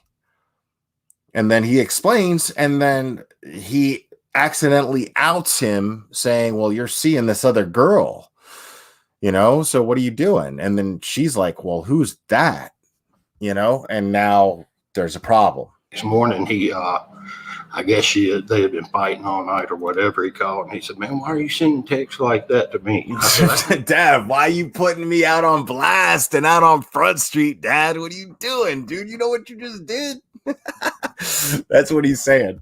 Send that to you. I said, you text me first, you know, after you text me back after I asked you a simple question. So I felt like at this part in the video, I needed to just explain to you guys what was happening in Christian's life leading up to this day, and then the timeline of the day of. So Christian boarded his tugboat for his next hitch on February 22nd, 2014.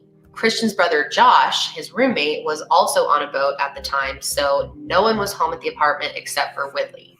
Now at this time, Whitley and Christian's relationship was really unstable. They were both, having affairs. Christian was really worried about what was going on at home with Whitley while he was gone, who she was with, who she was partying with, if she was possibly cheating on him. And he was so paranoid that he actually had a tracker set up on her phone. He was also worried that she was using drugs back at home and she had agreed to stop. So in the days leading up to the day Christian passed away, he was texting with his brother Josh about how unstable the relationship was. And according to Josh, Christian had every intention to kick her out of the apartment and actually break up with her and move out of Meridian. That day, Dylan called Christian several times and told him that Whitley was actually riding around in his BMW with another guy. And because... Now that was Dylan, okay? That's Dylan. That's the guy that called 911 that supposedly discovered Christian's body and called 911. Now, supposedly Dylan had contacted Christian and said, hey man, your girl is out driving around in your car with some other dude. What the hell? I got to let you know. His boy's looking out for him. So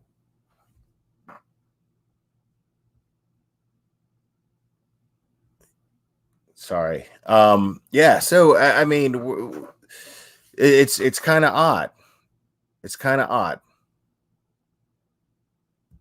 Because of this, Christian decided that he needed to go home, see what was going on with his girl, and get his car back. She was already supposed to be kicked out of the apartment. So yeah, so basically my man's off on the boat. He's off working on the boat. Dylan texts him and says, hey man, your girl's riding around with some other dude in your car. Like, what the hell? And so Christian is like, hell no, dude. He's like, I gotta go home. I gotta deal with this, because I should have done kick this girl out already. I already tried to kick this girl out. I already had her take a drug test. She refused to take a drug test, and she admits to taking certain drugs because of the oh no, she ends up actually taking the drug test. Sorry about that. She takes the drug test. She comes back positive for like benzos or whatever, right? And this dude's like, nah, man, I can't have some pillhead living in my house, especially when I'm not there, and I'm supporting her and she's doing God knows what when I'm not there. I mean, you got a 21-year-old kid who's out, working on a boat, and he's got this girlfriend who's younger. She's high maintenance, a lot to deal with, a lot to manage, and he's insecure and he's scared. And he doesn't want to be left alone. He doesn't trust her to be on her own. He's insecure that she's, but he's totally in love with her. So, I mean, her behavior isn't exactly surprising, and his behavior towards her is not exactly surprising. I remember when I was 21, I was insecure as hell. I was jealous as hell, and I it was scary. I was always, I always felt like, oh my God, what if she likes that other guy more than me? I always felt threatened by other dudes. Always when I was that age. Because I had just gone on my own. And at 21, I didn't lose my virginity till I was 19. You know what I'm saying? So when I was 21, I think the girl that I was with was like the only girl that I had been with besides the girl that I lost my virginity to. So I was always, and I actually had some trifling ass girl living in my house too. Now that I think about it, I totally did. I had some trifling ass girl living in my house, and she was doing whatever the hell she wanted. And I had convinced my mom to let her stay in the house with us. Because this was just before I ended up, I spent a lot of time living on the streets when I was a late teenager.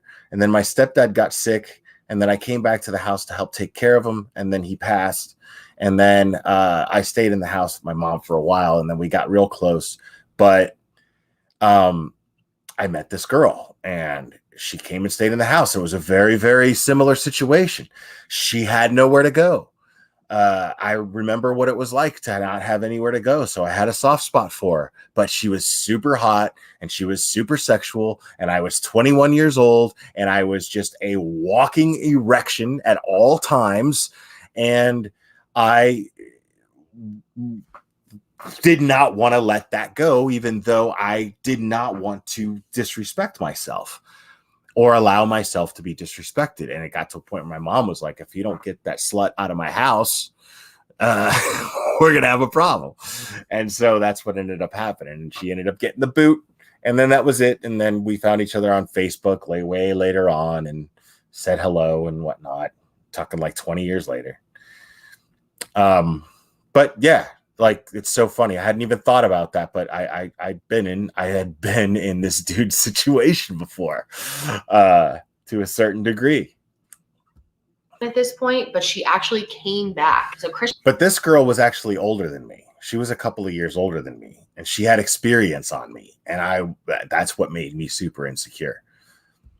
was going to have to go home and kick her out himself. Now, obviously, working the type of job that Christian works, you can't just get off the boat whenever you want. You're expected to be there for a certain amount of time. See, I think that was Christian's thing too, is I think that Christian he wasn't so afraid of being cheated on. I don't think it was so much that he was jealous.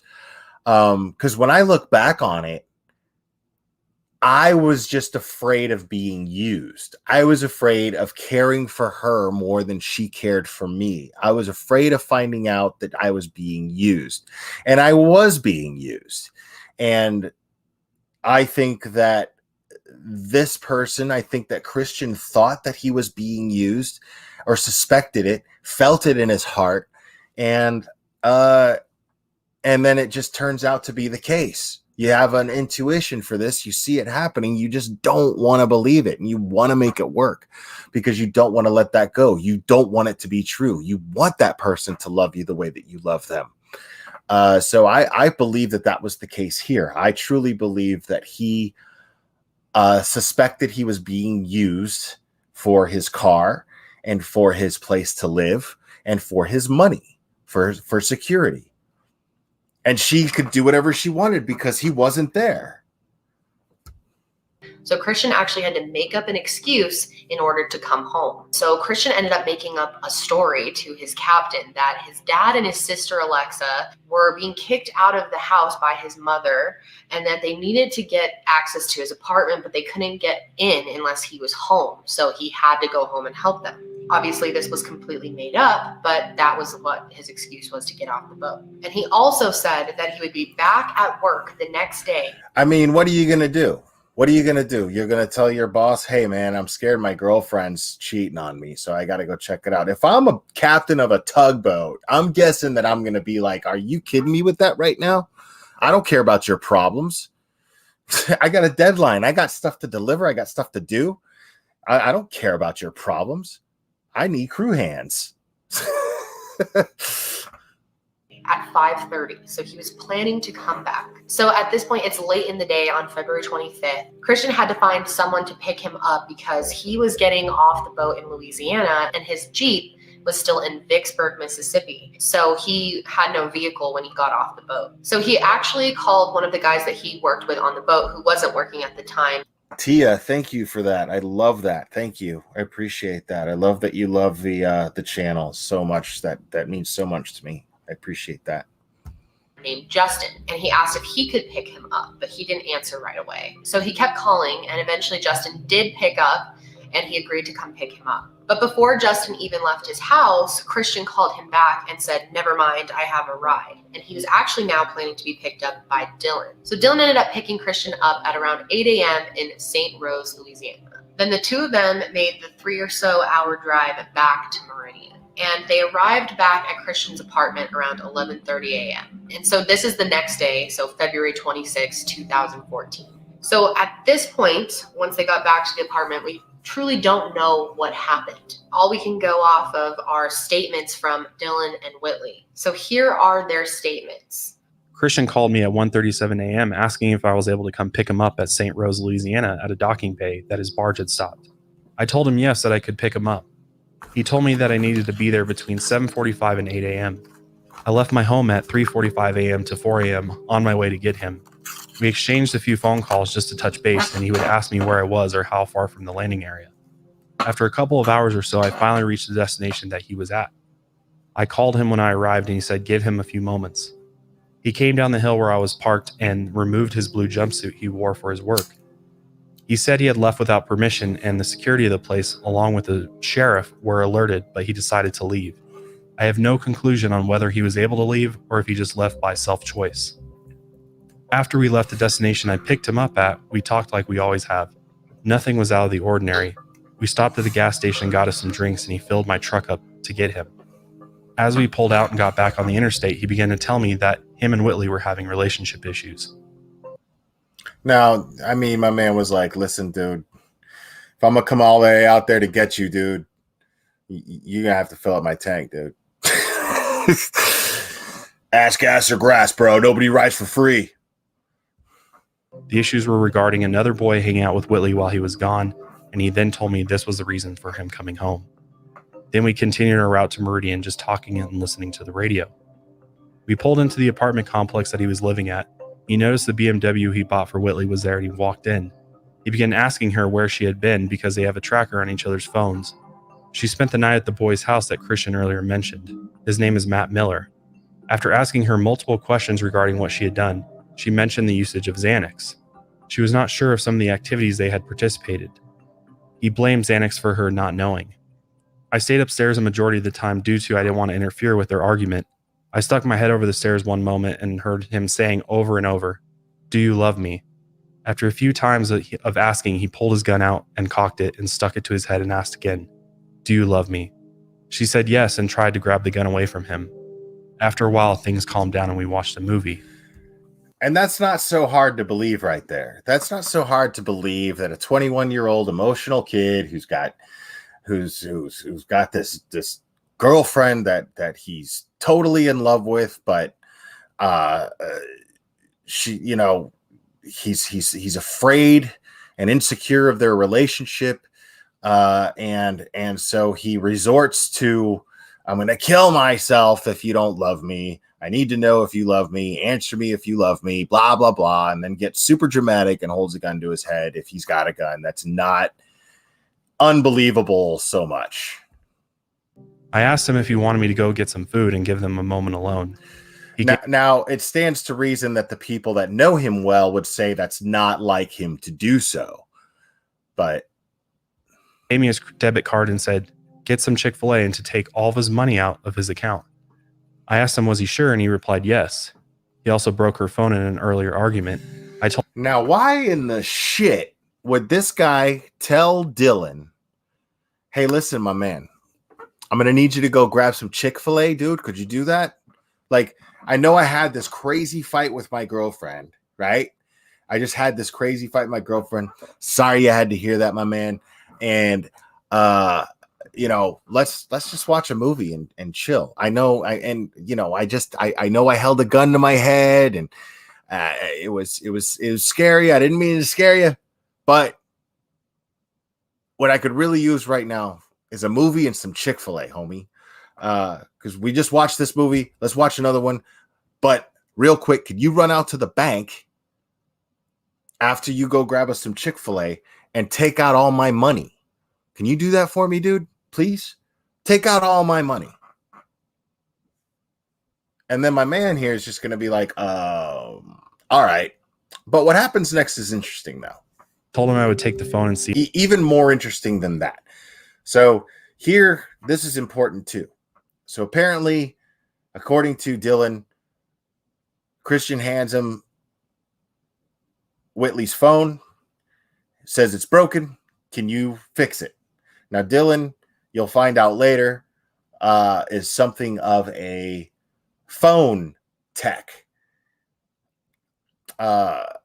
So it's interesting. But so I mean that comes later. But the fact that it's not surprising that he would ask Dylan to fix her phone because he knows how to fix phones. But it's a little weird. You know what? Screw that. It's actually really weird that he would ask Dylan to go withdraw all of his money. And this dude, after knowing that he had a gun to his head, would be like, all right, sure. See if they could fix it. I got the food and he provided me with the banking information, but they said he was the account holder would have to withdraw the money. I came back and everything was fine. We watched another movie. I noticed they were leaving and I said, "Where are y'all going?" He replied, "To take a little ride." I fell asleep and woke up around 2 hours later. Whitley was asleep and Christian was sitting on the couch smoking a cigarette. He acted normal and I said, "I'm about to go to Best Buy and look at speakers. Do you need anything while I'm out?" He replied, "No." At an earlier time, after I saw him point the gun to his head, I took the gun from... No, Bethany Hubert. Chick-fil-A does not close at 8. Well, I mean, it depends on where you are, but the Chick-fil-A's around me close at 10, and they're closed on Sundays. But I'm pretty sure it was confirmed that he actually did go to Chick-fil-A. And it is confirmed that he did try to go to the bank and pull out all of Christian's money, and the bank refused and was like, "No, dude, like, no." From him and placed it behind the curtains because he was acting very aggressive. As I left, I told him I hid it due to his actions and I gave it back and told him, "Unload it and please don't touch it." As I left, I made it. He gave me his debit card and said, "Get some Chick-fil-A and to take all of his money out of his account." I asked him, was he sure? And he replied, yes. He also broke her phone in an earlier argument. I told him I would take the phone and see if they could fix it. I got the food and he provided me with the banking information, but they said he was the account holder would have to withdraw the money. I came back and everything was fine. We watched another movie. I noticed they were leaving and I said, "Where are y'all going?" He replied, "To take a little ride." I fell asleep and woke up around 2 hours later. Whitley was asleep and Christian was sitting on the couch smoking a cigarette. He acted normal and I said, "I'm about to go to Best Buy and look at speakers. Do you need anything while I'm out?" He replied, "No." At an earlier time, after I saw him point the gun to his head, I took the gun from him and placed it behind the curtains because he was acting very aggressive. As I left, I told him I hid it due to his actions and I gave it back and told him, "Unload it and please don't touch it." As I left, I made it to Best Buy. So this dude goes and he tries to pull out all his money. Dylan tries to pull out all of Christian's money out of his account, then comes back, takes a nap. Christian and Whitley supposedly leave. And he wakes up from his nap and Christian's sitting on the couch smoking a cigarette. Apparently prior to have been leaving for Chick-fil-A and going to the bank, because there's 2 trips here. We just haven't gotten to the second trip yet. Prior to him leaving and going to the bank, he took the gun from Christian and hid it behind a curtain. But he comes back, takes a nap, wakes up, blah, blah, blah, a couple hours later, and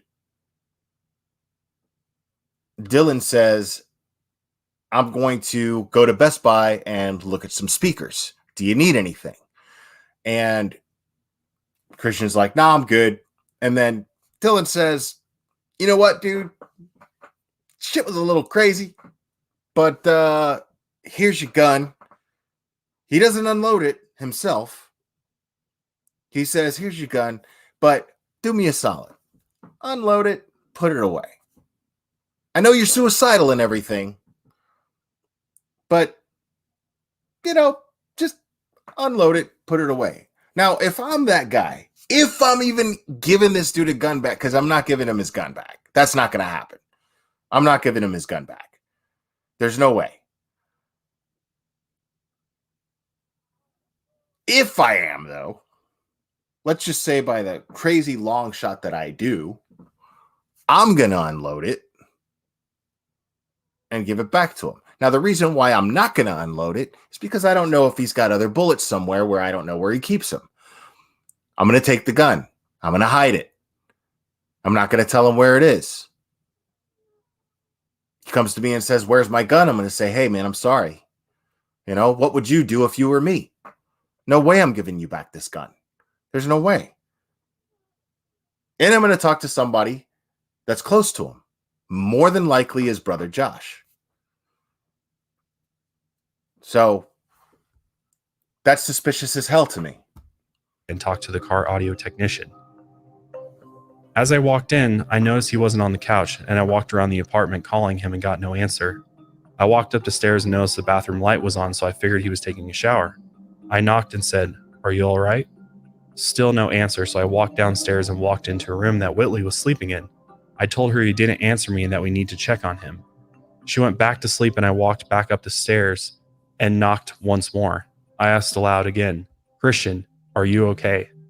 He didn't reply, so I opened the door and I saw Christian laying face down across a tub with blood in it. I yelled, "Whitley, Christian is dead. We have to call 911. And she screamed and ran upstairs and began holding him. I then called 911 and directed them to the apartment, and police arrived and then took control of the scene and asked us to sit in the living room. Saturday, the 22nd, also the day Christian left for work at 5 a.m. That night, I went to a Mardi Gras party with my family. He stopped talking to me starting at 1 the day he left for 2 days. He has always had trust issues, and when I eventually got in touch with him, he said he would rather me be at home missing him and didn't want me going out from past issues that we had. I contemplated breaking up with him and tried to convince myself we would work things out, because a relationship without trust isn't a relationship, and we tried for so long to build trust and be normal, but I love him. Last night, the 25th, he said he was coming home and quitting his job. I told him we could talk it out and there's some things we need to work on before we could move on with our relationship. Today he came home early and wanted to take a ride with me. We went to Bonita and he just said he felt like between me and his mom, he couldn't make anyone happy. Then I laid down with my dog in our bedroom. Dylan, the guy who picked him up from work, then woke me up. I went upstairs and found the love of my life face down, swooshed up in a puddle of blood. So the only thing that we can confirm about their statements is that Dylan did go to the bank around 12:30 p.m. and tried to withdraw all of Christian's money. I mean, there he is right there. Like, now I wonder if he tried to, show a fake ID. I don't think that was the case, but you know, why would you, did he come in there with a story? Like, why would anyone think that they could just go into the bank with someone else's ATM card and pull out all of their money? Like every cent. I could see taking somebody's ATM card, if you know the PIN number, and taking out a couple $100, you know, and getting away with that.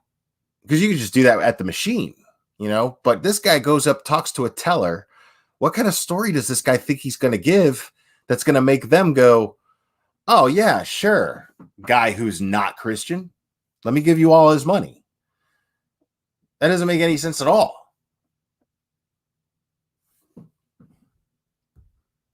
There's actually a security camera image of him at that time, so we know he was there. And then at 1:06 p.m., he actually did go to Chick-fil-A. There is a confirmation of that from a receipt that was found in the apartment, but we cannot confirm that he went to Best Buy. And the Meridian Police Department never went to Best Buy to confirm his alibi that he actually... See, that's interesting, because right there, my first thought is, well, Best Buy has cameras, but doesn't matter.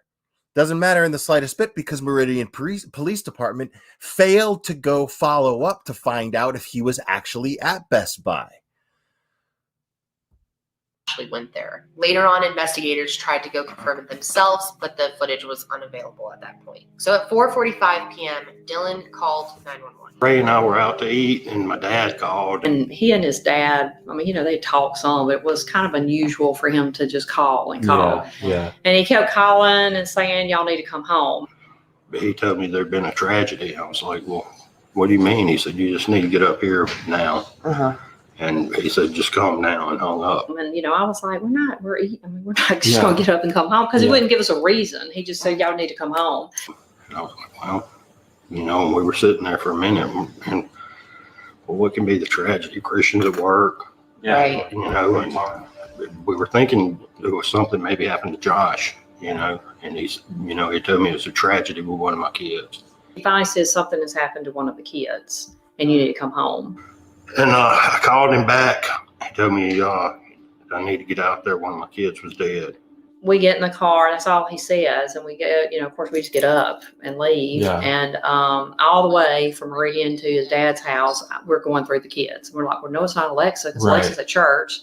I said, I know it's not Christian, because I talked to Christian this morning. He's on the Now, guys, somebody just mentioned about, thank you for not putting this in Patreon or doing this in the Patreon.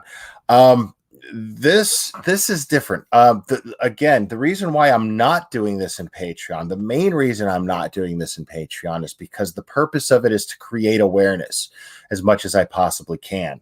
The purpose of it is to create awareness, let you guys decide for yourselves what you think. But if you do believe that justice is not being served, there is a way to make your voice heard, and there is a link pinned in the comments.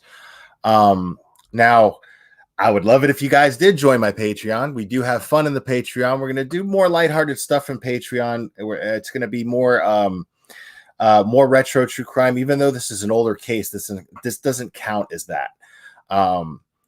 So we're going to discuss, older retro cases. The next time the next case that I cover on Patreon is probably going to be the toy box killer.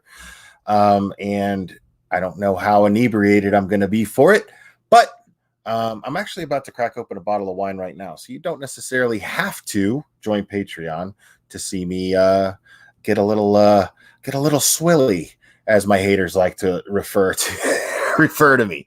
But yeah, man, just we try to have fun at Patreon, man. And there's something I got going in the works for Patreon. I don't know if it's going to be my next one. I'm trying to do this one for tomorrow. I will be either tomorrow or Monday doing a Patreon stream, no matter what, for my Patreon members. But yes, Louisiana girl, yes. So yeah, if you'd like, go ahead and join Patreon. And it's a little bit more laid back, and we have a lot more fun, and and it's a little more intimate, so I hope to see you guys there. the boat in New Orleans. And of course, Josh had not been working that long on the towboat. So we really thought something had happened to Josh, because, you can fall off a boat, or you can, something can happen. After that, I don't remember too much. I remember walking in here and talking to one of the detectives. He tells me that Christian has killed himself. And I said, well, that's not true, because, again, Christian's on the boat. And I said, it's some other guy. He gave me Christian's wallet, his ID, everything. I want someone to see and make sure that that's Christian. And so I called Chris. Ray called, and she was just hysterical. And I said, oh, calm down. What's wrong? And she said, the police are here, and they say that Christian is dead. But he's on the boat. I just talked to him this morning. He's on the boat. There's no way it can be him. And I said, well, there's always, just be calm. And I said, let me go see. So I drove over to the apartment, and when I pulled up, they had the apartment taped off. Yeah. Just the door right there. Okay. And I got out and I said, hey, what's going on? And he said,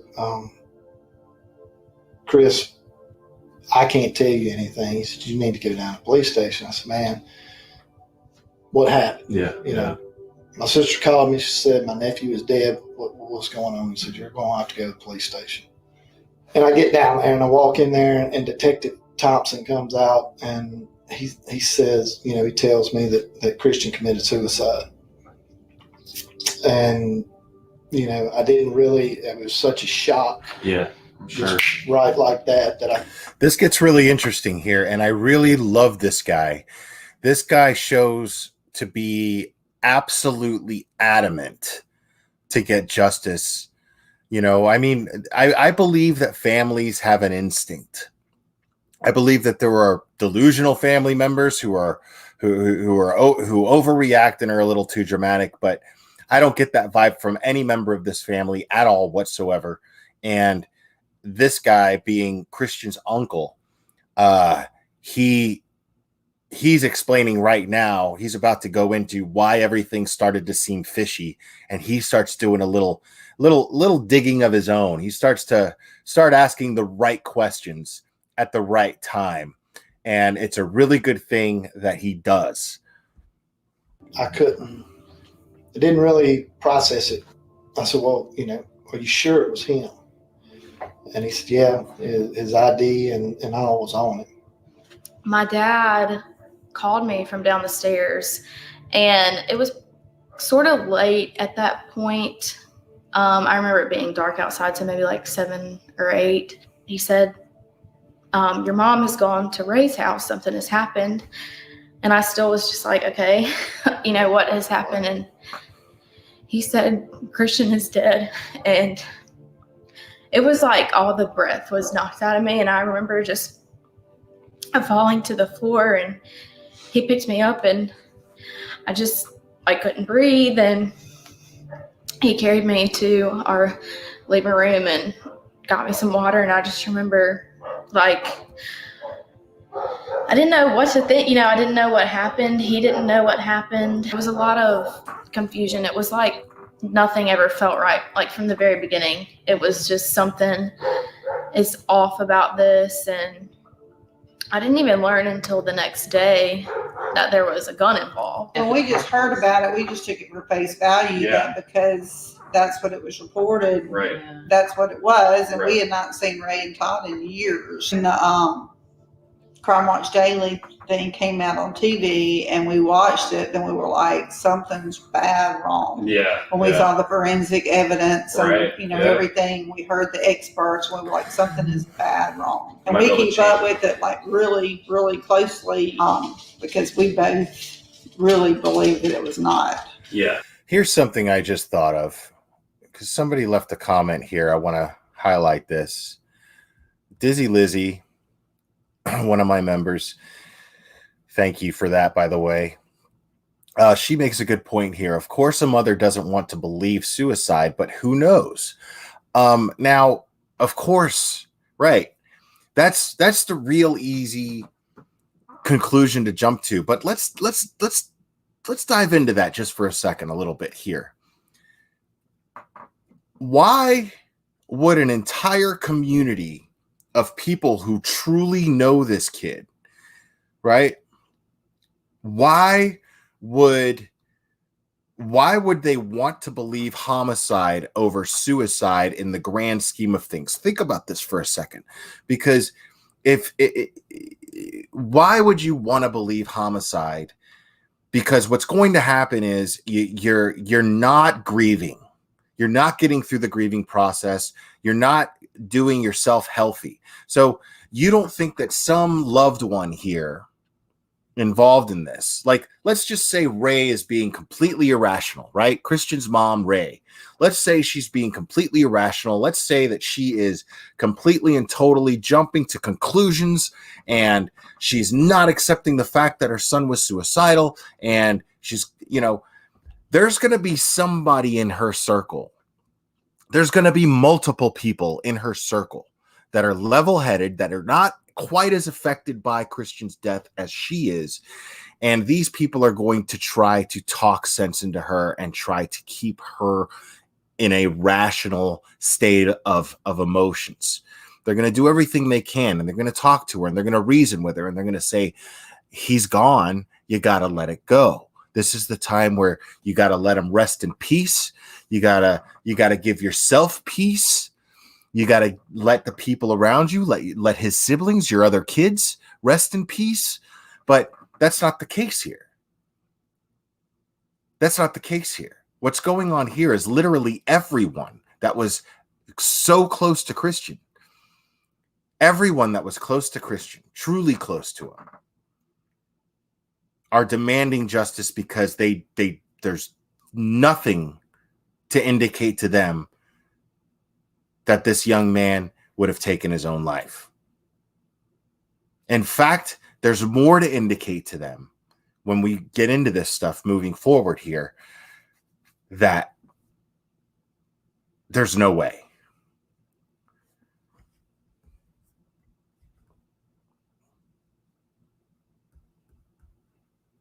Yeah, Houston called me, which was, married to Whitley's aunt, and he said, "Man, I got something to tell you." He said that Christian just shot himself.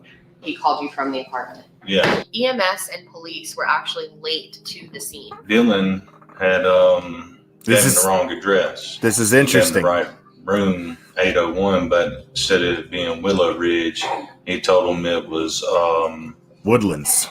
Some apartments on Highway 39 or on Highway 19. The Woodland apartment. Woodland apartment? Hello? Dylan? Yeah. Okay, my officers are in the area. What building are you at? 801. You'll see the car. It's a silver truck and a silver BMW beside each other. Okay, you said you're at. Now, at the beginning of this, what's really funny is at the beginning of this, before I heard everything leading up to this point right now, I thought it was an honest mistake. There's still nothing. I mean, you could still probably think it's an honest mistake. That's fine too. But now I'm more, than I was when I first heard it. I like to give anybody the benefit of the doubt if I can. Anybody who's been following my channel for a long time, I'm usually pretty objective. But right now, hearing this after listening to his statement and reading his statement, this seems to be more fishy than it did at the beginning of this documentary. Woodland Apartments, right?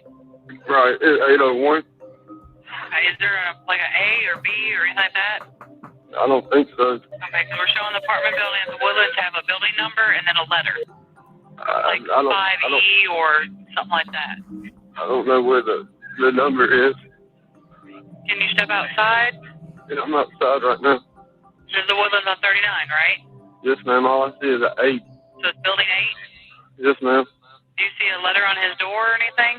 Or you see any officers or anything? No, ma'am. You're sure you're at the Woodlands, right? Yes, ma'am. The Woodlands are 39. You sure you're not at 801 Deer Run at Willow Ridge? Hold on. Okay, I know you're upset, so I see where he's called before from Willow Ridge. Willow Ridge? This is Willow Ridge. I'm sorry. That's okay. I understand you're upset. Willow, you can't touch. Yeah, see, that makes it sound more like it was an honest mistake. Because the 911 operator corrects him. So I mean, to me, it makes sense that the 911, I mean, however long, she probably already dispatched the officers. They were probably on their way to the wrong address and then corrected it, which probably burned some time. This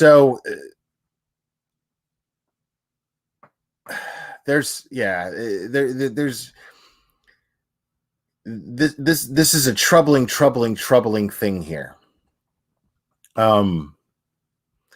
Somebody made the comment that, he was standing outside waiting for the police to arrive.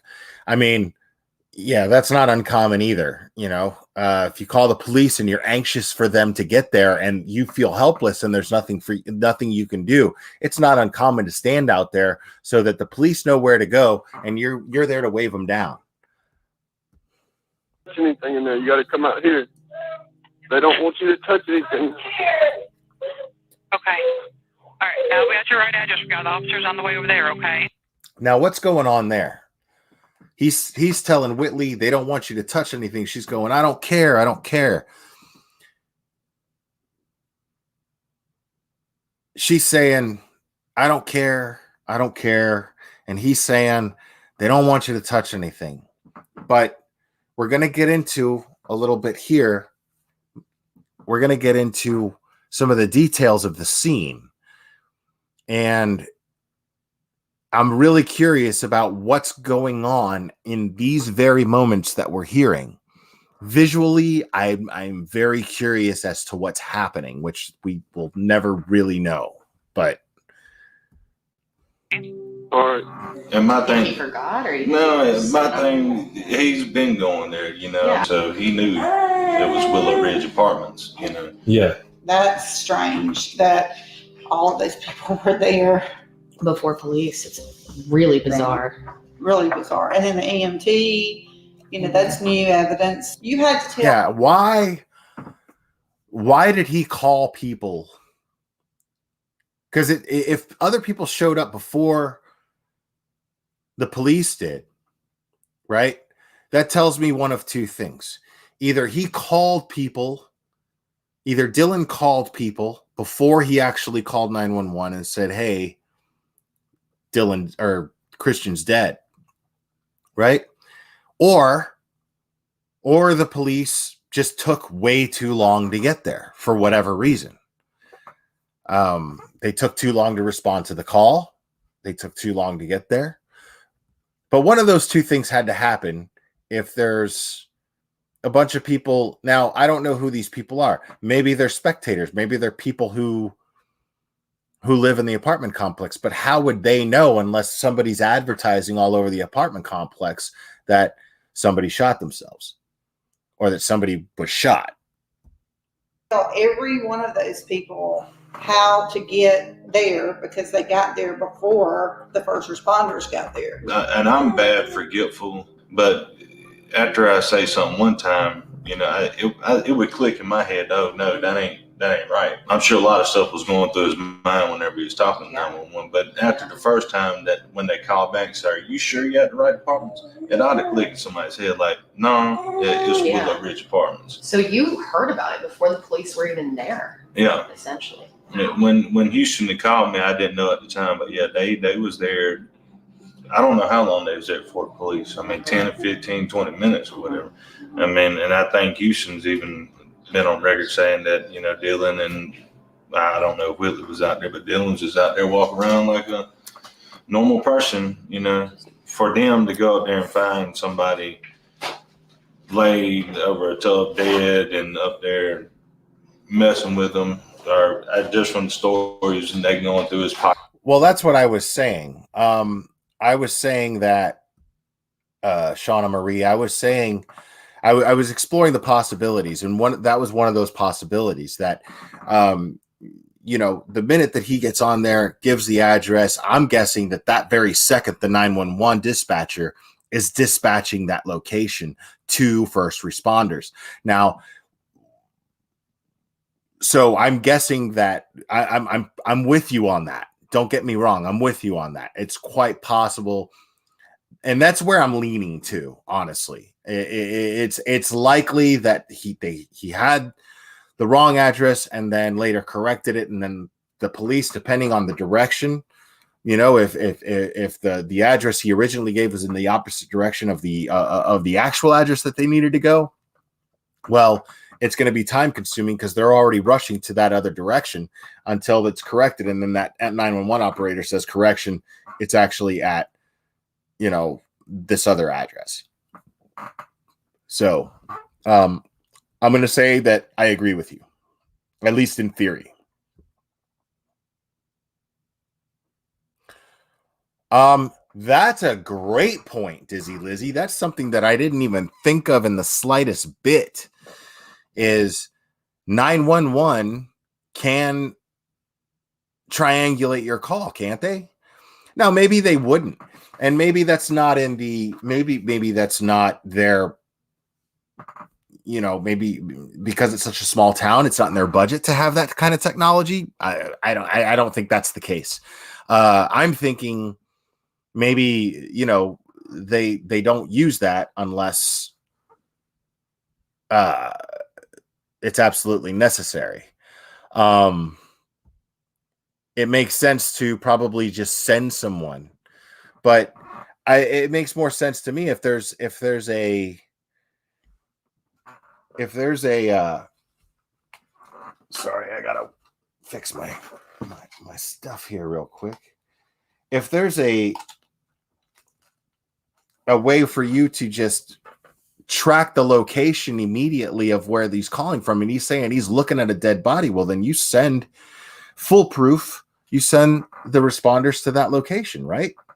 That's what I would assume.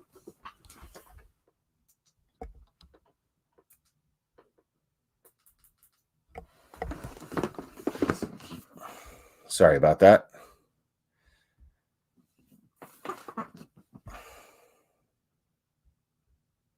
I mean, that's exactly what I would assume. So that's kind of weird.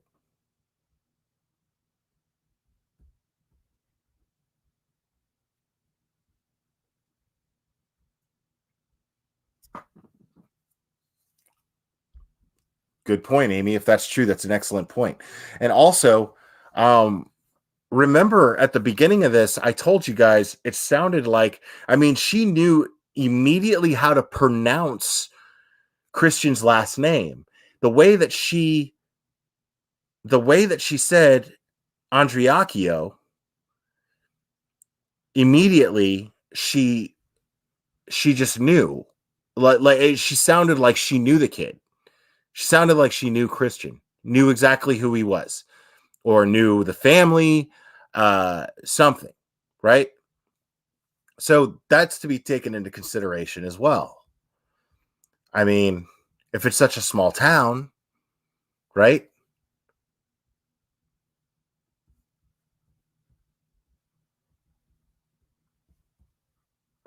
Pockets and everything. What kind of person is that? When the officer arrived at the scene, Whitley was really upset. She was crying downstairs. He went into the apartment and went into the bathroom and then found Christian in the bathroom. So he went ahead and called detectives. The EMTs and another detective arrived at 5:08 p.m. And then the coroner arrived at 5:25 p.m. So investigators start checking out the scene, looking around, trying to get a feel for what happened. And at this point, they actually found a decocked gun, which is very interesting and a suicide to find. And they were starting to just, make initial notes. Christian was found slumped over the bathtub with his arms and legs out of the tub, but his head and upper body leaning into the bathtub. He was kind of in almost a Z position. His legs were against like the porcelain part of the tub. Now look at that, guys. Take a good look at that. Look at that real carefully. Hold on a second. Let me do this. Look at that real carefully, guys. You see the edge of the tub and you see where Christian's hands are in this computer-generated diagram here, right? You see where the toilet is, you see the bathtub, you see the shower rack, everything, right? Hold on, let me so why are Christian's hands outside of the tub and his head leaning over the tub? If he shot himself, right? If he shot himself over the tub, why would his hands be? Because I don't think there was any blood anywhere except for in the tub. So if it would make sense if he shot himself outside the tub, right? And then he fell over and his hands just ended up that way. But they're making it seem like he was leaning over the tub to do it, right? How did his hands end up like this?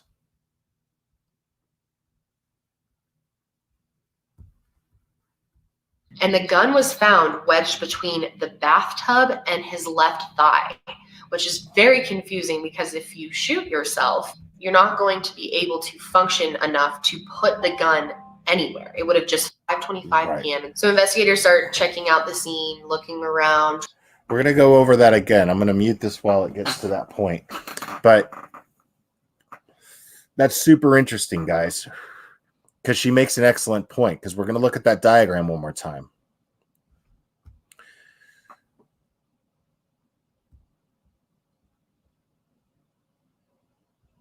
But his head and upper body leaning into the bathtub. He was kind of in almost a Z position. His legs were against like the porcelain part of the tub. And the gun was found wedged between the bathtub and his left thigh. How did that happen?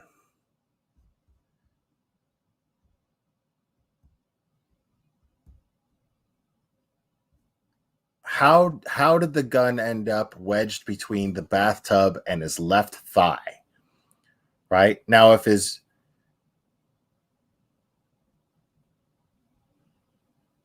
like wedged, it just by chance just dropped. Think about that for a second. It just by chance dropped. What the hell? How did that end up there? Hold on. That's not supposed to be there. That's a completely different case. Hold on.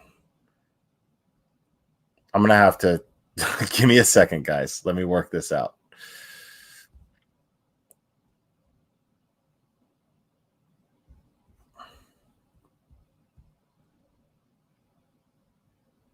Give me 1 second. Yeah, Julie Witcherman, I'm with you. This doesn't make any sense to me at all. But I got to pull this back up because I lost it. Give me a second here.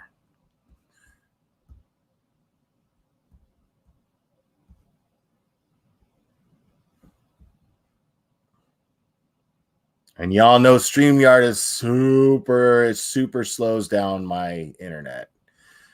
It's so annoying. So annoying.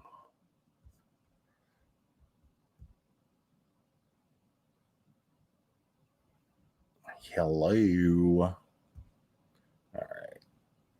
I think I got it now. All right.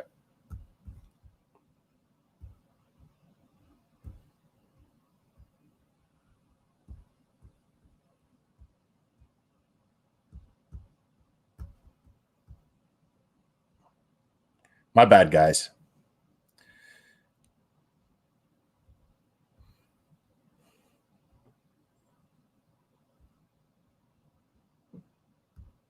Porcelain part of the tub, and the gun was found wedged between the bathtub and his left thigh, which is very confusing because if you shoot yourself, you're not going to be able to function enough to put the gun anywhere. It would have just fallen down. And Christian was right-handed, and this was the left side. So this is the first of many inconsistencies. Now, this is a very confusing part, but at the time of all of this, there was a police chief named Chief Lee living in the same apartment complex as Christian.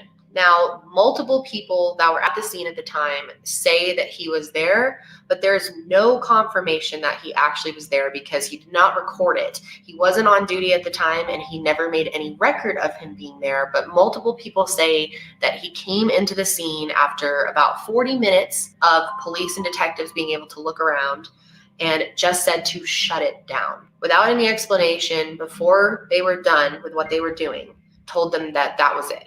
This is a suicide, period. He just walked in and said, shut it down. That's insane. And that's what, I'm not only getting that from Ray, but like the EMTs, I talked to him, we were doing our thing, and he walked in and said, shut it down. And they couldn't even finish what they needed to do. Yeah. Why?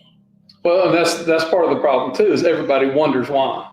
I will tell you that MBI came and interviewed myself and Robert, and they asked, they said, is there any reason for us to reopen this? I told them pretty much what I'm telling you, that it didn't feel right, it didn't look right, and they said, okay, and we'll look into it. So to wrap up their investigation, police decided to do a gunshot residue test on Whitley and Dylan, and Christian as well. Police also gathered some evidence from the scene. They got a projectile, as they call it, or a bullet, and a shell casing from inside of the bathtub. At this point, Dylan and Whitley were taken to the police station for some questioning. I called Ray and told Ray, you know, I'm sorry. It's him. Now, before we get into all of that real quick, let's talk about this police chief. Now, this police chief, he lived in the apartment complex, guys. He lived in the apartment complex. He was already there in the apartment complex. He shows up. Investigators are doing their thing. They're checking everything. This guy walks in and he just says, shut it down. We're done. This is a suicide. Leave it alone. Everybody pack it up. Get out of here. How is that not the most suspicious thing in the world? How is this not a case of the police chief doing literally the exact opposite of what you would expect the police chief to do? If I'm the chief of police, right? If I'm the chief of police, well, I mean, I'm gonna make sure everybody's doing their job. And if this happened in the apartment complex where I live and I'm the chief of police, this hits home, man. It literally hits home. I want to know what the hell happened here. I want my neighbors to feel safe. Get to the bottom of this. Priority one now. Do not come to me with anything other than definitive answers. That is what I would say if I was a superior in that police department.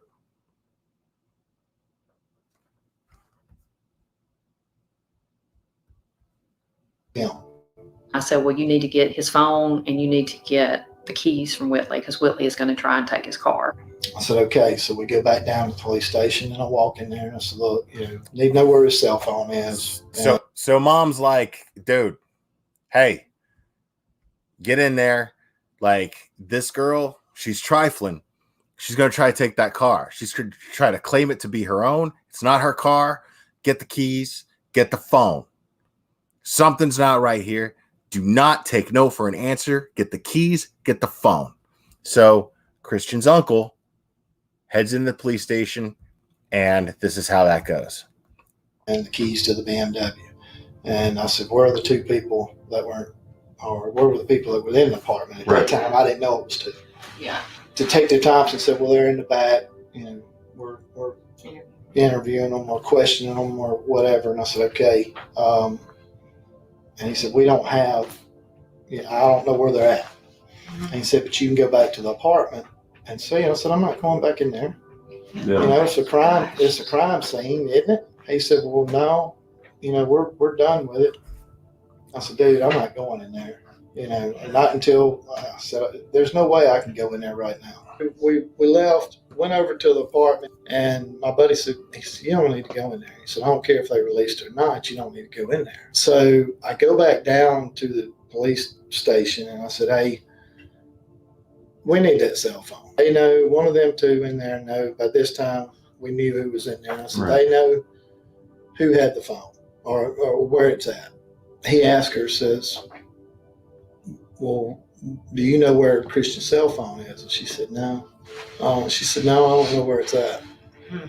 I said, okay. So he comes back and he hands me the keys.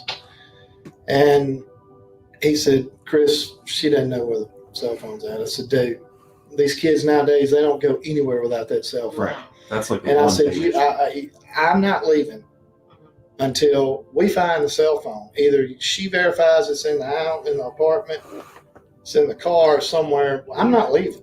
So Detective Thompson goes back into the room where Whitley's at and says, ma'am, you're not going to be able to leave until we find the cell phone.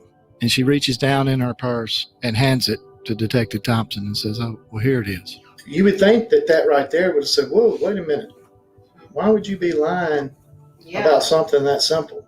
I went and picked Josh up from the boat because he was on. See, that's definitely suspicious.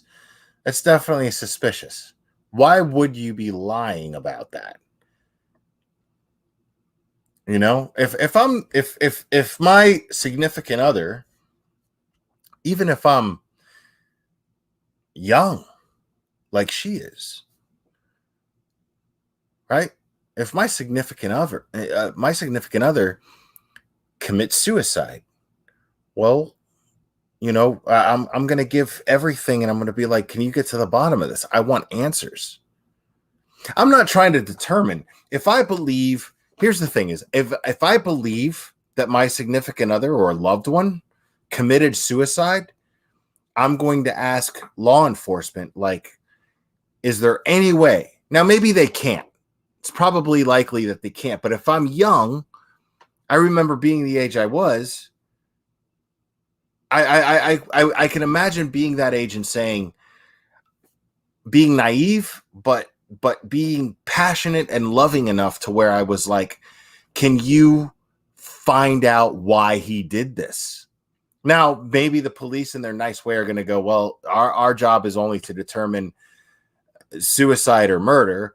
And if it turns out to be a murder, well, then, yeah, we have to find out why in order to establish motive, blah, blah, blah, in order so we can convict someone in court.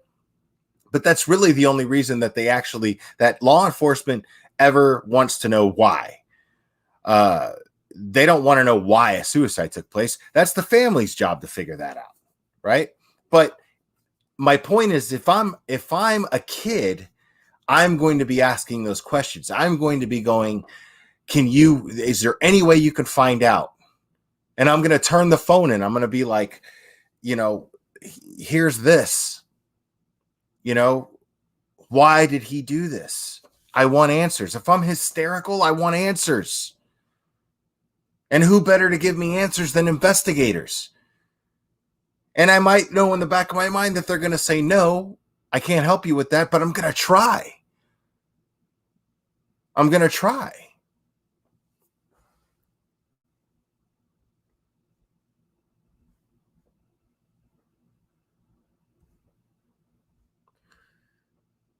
Now, that's not suspicious, though.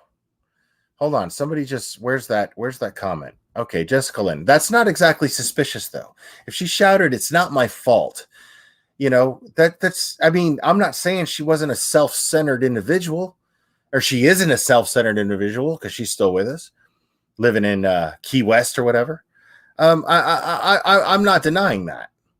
You know, but I could see her saying it's not my fault. That doesn't necessarily point guilt at her. That could probably just simply mean, you know, that could probably just simply mean that she was blaming herself, or she was so narcissistic and so full of herself that she was afraid of how she was going to look, and people were going to blame her because she was so trifling.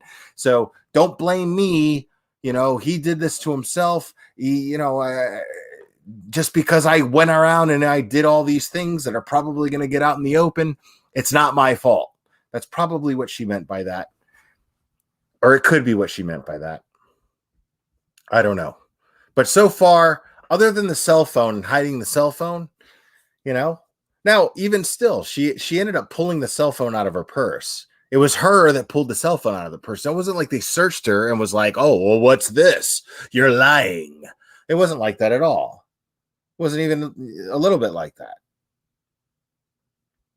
So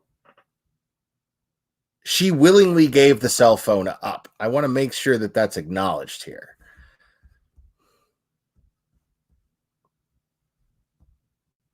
Different boat from Christian. And all the way back, you know, I was, you know, questioning Josh. I mean, not constant. I was like, well, what did he talk about? Yeah. Has him and her been having problems? To be honest with you, I didn't know he wasn't dating Avery. Yeah. It was pretty new-ish. Yeah. You know, Josh was like, he didn't do this. I mean, his exact words to me was he was going to kick her out. This was the night of us finding Christian. I mean, I picked Josh up like 2 or 3 o'clock in the morning in New Orleans. Wow. And he was already saying that. Yeah. And then after that, I mean, I'm sure it's just your typical, what a parent goes through. I mean, I just remember coming back or being here, I guess. I don't know. I don't guess I ever left. And, some of my friends came over, and I remember going in the closet for some reason and just cry, Yeah. I can't imagine. But I really don't have good memory of like the days. Probably that next week. I remember going, and I was on this mission that everything had to be perfect for his funeral, and it had to be the right music. It had to be.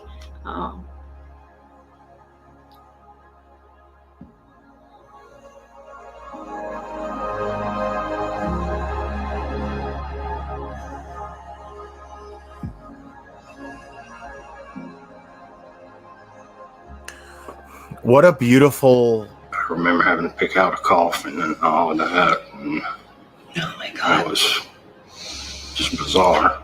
Yeah. This documentary was beautifully made. It really was.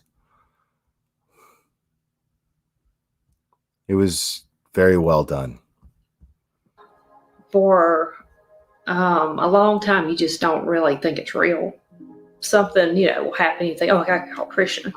Yeah. Now you'll catch yourself thinking, he really isn't like gone. Yeah, He'll come back one day. Yeah. So. What did you think about when they told you that he had committed suicide? Did you believe that? No, but when the cops tell you something like that, you take the word. You kind of something in the back of your mind says you got to believe this because this is police. I mean, I never thought it was suicide. So shortly after this, the coroner determined that the cause of death was a gunshot wound to the head, and they determined that his time of death was. Okay, I'm gonna rewind that and elaborate on that in a second. Hold on a second, guys, but I got to address this comment real quick. I got to address this comment because, hold on. So here we go. Jessica Lynn says she was a victim of failed parents, a toxic relationship. She suffered from addiction and likely mental issues and found her love dead. Man, give the kid a break. Listen, I'm not trashing this girl. I'm honestly not. As a matter of fact, I've been kind of given your same argument here, Jessica Lynn. I honestly have. But here's the thing, though. Let's just say, for argument's sake, that she had something to do with all of this, right? This is hypothetical. I'm not saying she did. I'm saying hypothetically, let's just say she had something to do with all of this, right? All of these things that you just mentioned, these are not any excuses for conspiring to commit murder. None at all. Otherwise, we'd give every serial killer a pass, wouldn't we? Right? Let's just give every serial killer a pass who had a rough childhood. Let's give every person who murders their kids because they were abused as kids. Let's give them a pass, right? Let's give them a break. You know what I mean?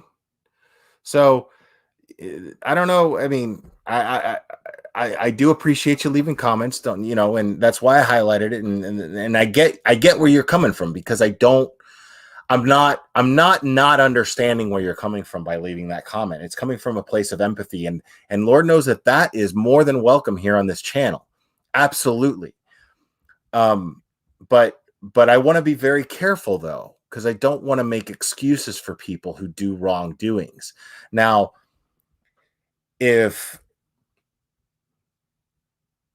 right. Okay. I don't know enough to think that she's a murderer. I'm going to be honest. At this point, so far, where we're at, with all the things that we know so far, all the things that we know together. I'm not talking about what anybody's done, following this case outside of this live stream. I'm not talking about that.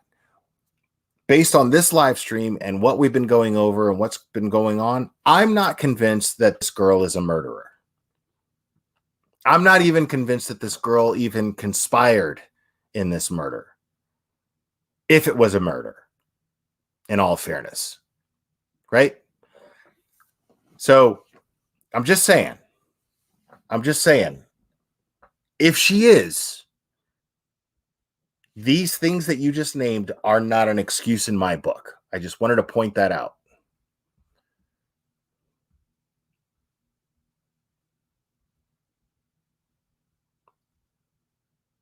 Like, and this dude, this Amy 9894, you're getting on my nerves.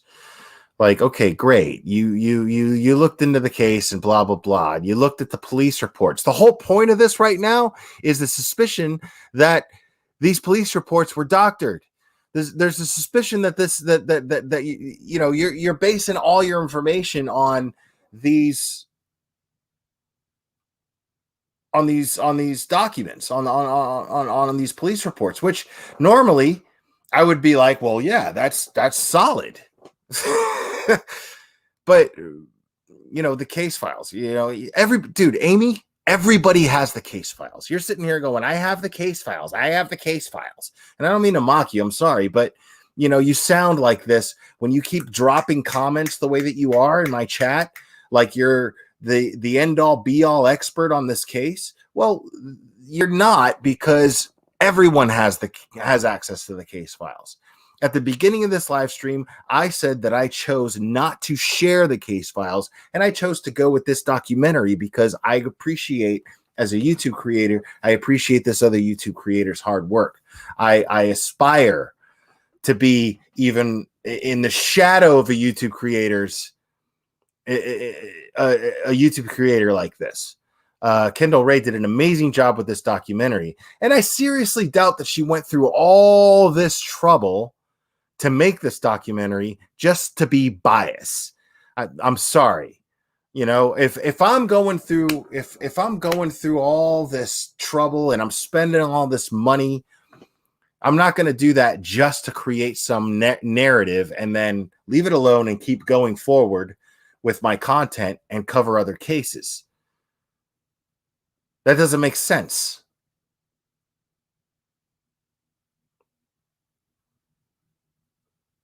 It doesn't make any sense to me. And I don't, Goose, come on, save it. I don't care about that. And even if I am talking, who cares? I mean, I could be talking to anybody when I'm talking to any one of you guys sometimes. It doesn't matter. The point is that it doesn't matter. Everyone has the case files. Everyone does. The case files are public. That's the whole point.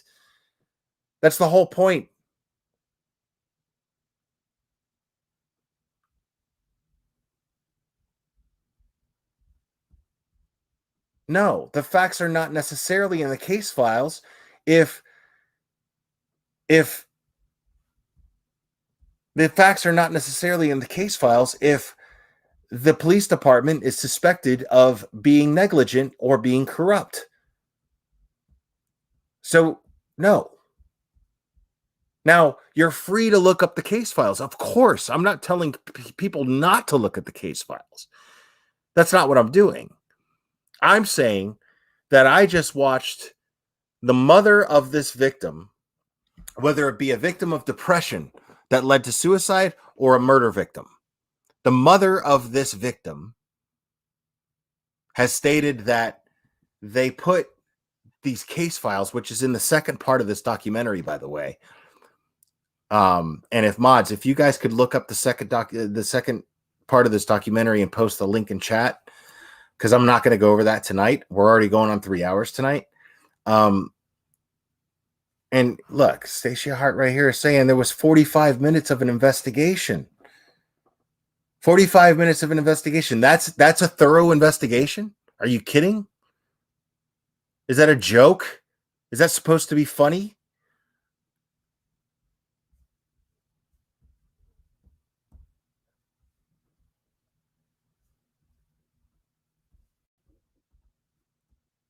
Get real, man. 3:45, but the cause of death was ruled as undetermined. It could not figure out if it was a suicide or a homicide. But then the following day, the medical examiner actually did his autopsy on Christian and determined his death as a suicide. The following so obviously day. the police ruled this a suicide extremely quickly, and they didn't do any type of real investigation. There were so many inconsistencies and missed evidence at the actual crime scene. It's just insane. Police asked Whitley if Christian had ever talked about hurting himself, and she said, I don't think so. Then they asked her, did you shoot Christian? And she said no. And then they asked Whitley who found Christian, and she said Dylan.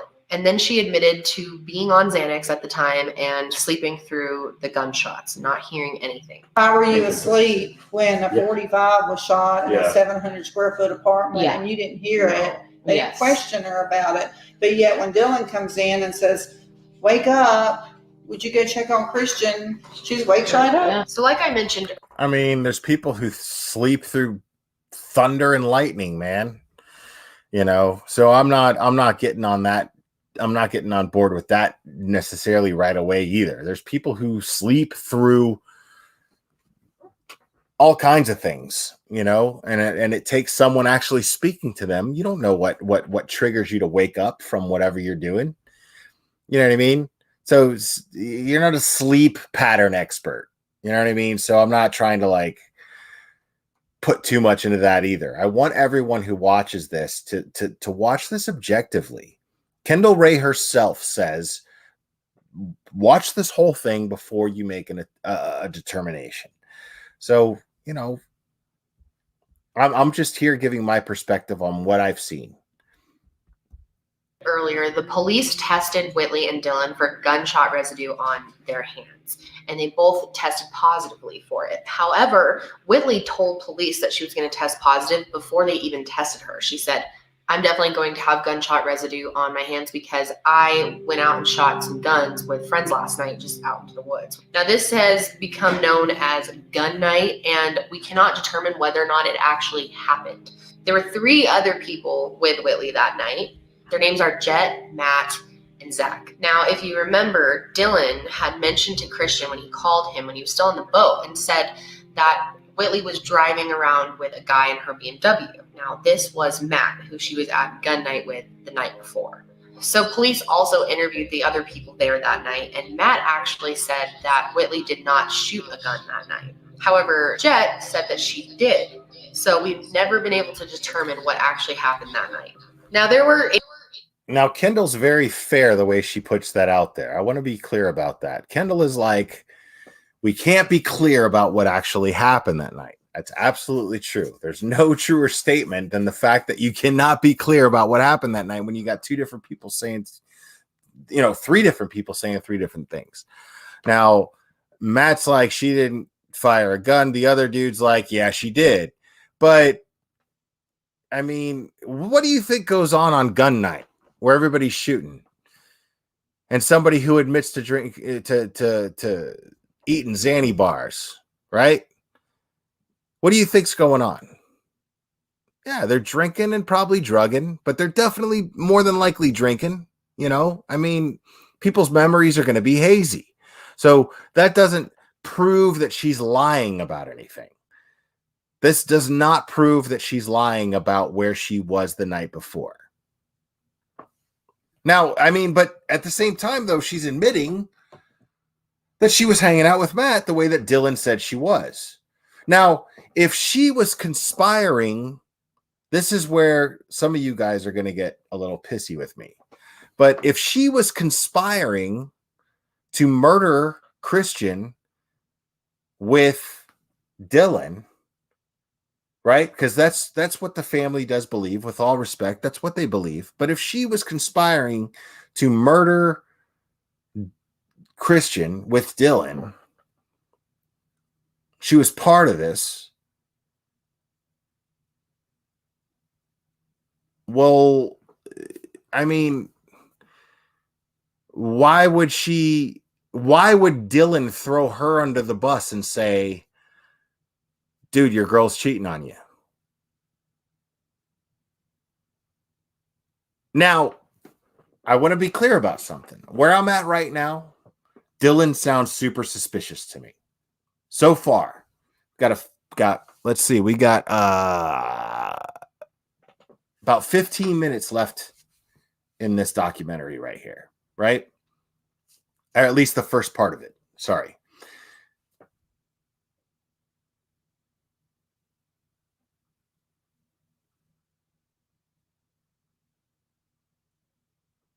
Keen-eyed, look, what you're missing, you're sitting here and you're saying that case files include Meridian Police and Mississippi Bureau of Investigation. I think it would be unlikely both agencies made up stuff or corrupt. That's not the point. Negligence is also a possibility, just to be fair here and address your comment. Not just corruption. I'm not saying that that anybody's corrupt, but there's the possibility of negligence, which still makes for a broken system, right? So if negligence was involved, that's an issue. But it doesn't take away from the fact that a 45-minute investigation is what took place, along with that quick autopsy, very fast autopsy, right?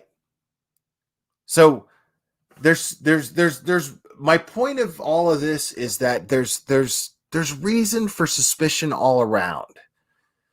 There's reason for suspicion all around. There's reason to suspect Whitley. There's reason to suspect Dylan.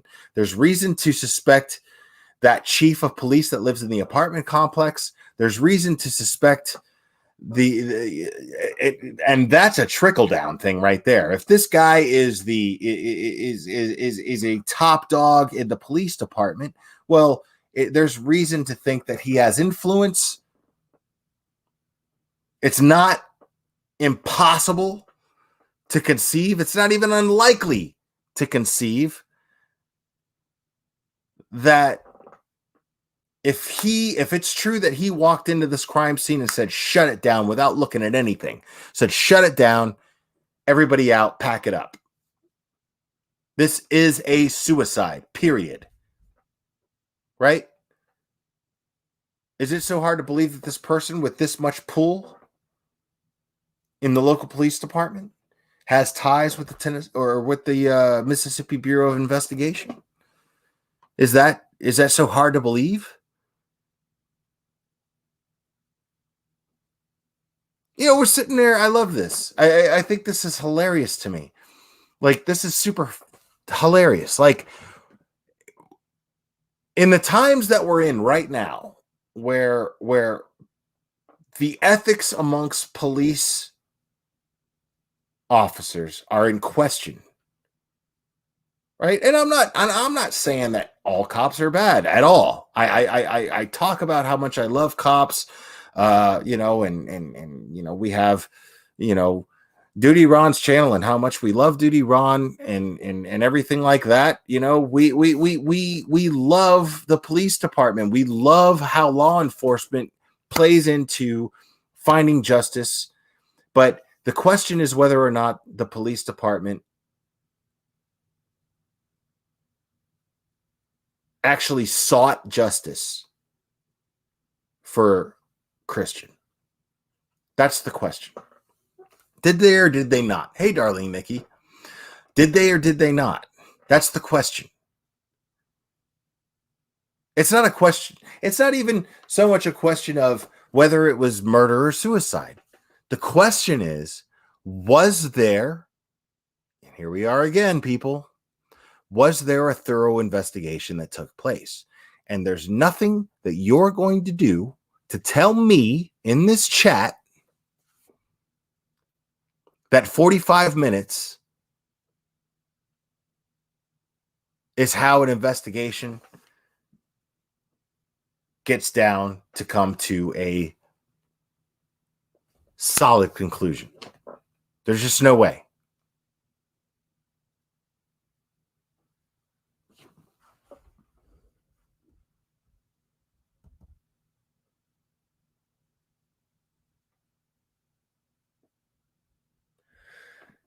Of course, everyone. I mean, it's real.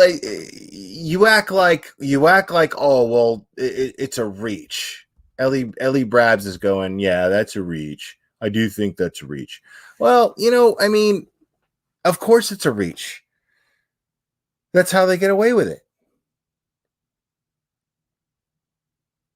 I mean, do you really live in a world where you think that there's no corruption in the police department? Do you really think that do you really think that we live in a world where the justice system is perfect?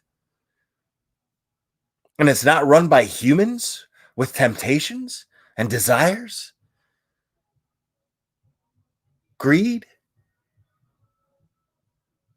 Need for power?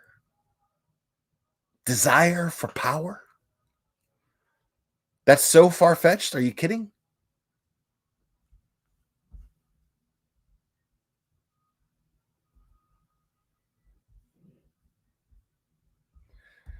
That's according to his statement, Linda Lou.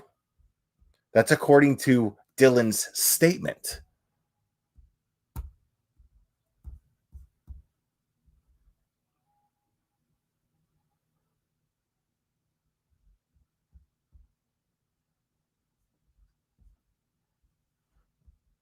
I mean, we wouldn't be sitting here 7 years later trying to figure this out if it all lined up and made sense. Would we? That's the kind of thing that I like to pay attention to. That's the kind of thing that I like to look at. Why are we sitting here 7 years later? Because the mom just won't shut up? That's the conclusion? Ray just won't shut up about it? Come on, man. No. It's because these people believe with all their hearts that something is seriously wrong. We haven't even gotten into the private investigators yet. We haven't even gotten into the experts that were independently hired yet. We haven't even gotten into that stuff yet.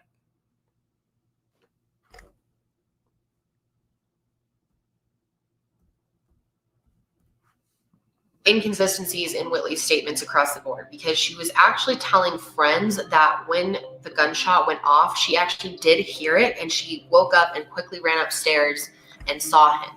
But that's not what she said to police. And also when investigators were interviewing and this is the thing, is anything that Whitley says I take with a grain of salt. Anything that Whitley says, I take with a grain of salt. And that's what makes this so complicated. That's what makes this so strange and twisted, right? Because everybody's going, poor girl. And then there's other people going, hang her. She's guilty. Right? You got everybody that's just so worked up over this, one side against the other. Whitley's guilty. Whitley's not guilty. Whitley's guilty. Whitley's not guilty. So, sorry, tongue twister there. But there's it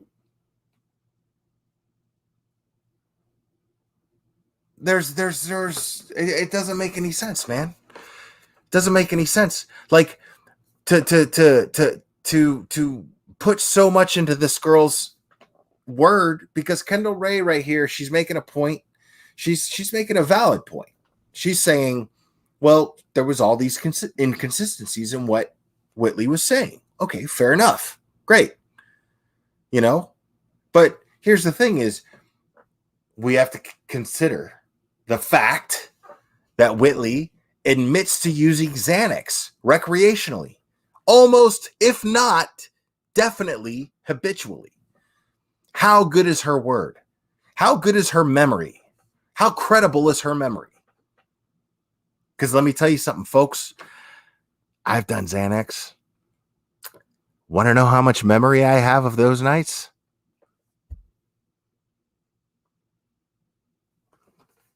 Yeah. Xanax really affects your memory. Like super affects your memory. If not, obliterates it completely. So, yeah. I mean, I'm not going to sit here and look at this girl's inconsistencies and automatically assume them to be lies. I'm going to look at this girl's inconsistencies and go, she's a fucking barhead. You know what I mean? Kid or not.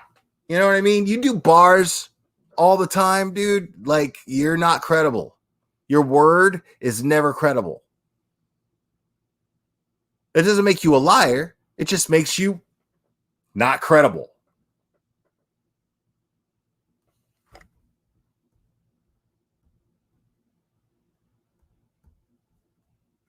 Whitley's life about the whole situation.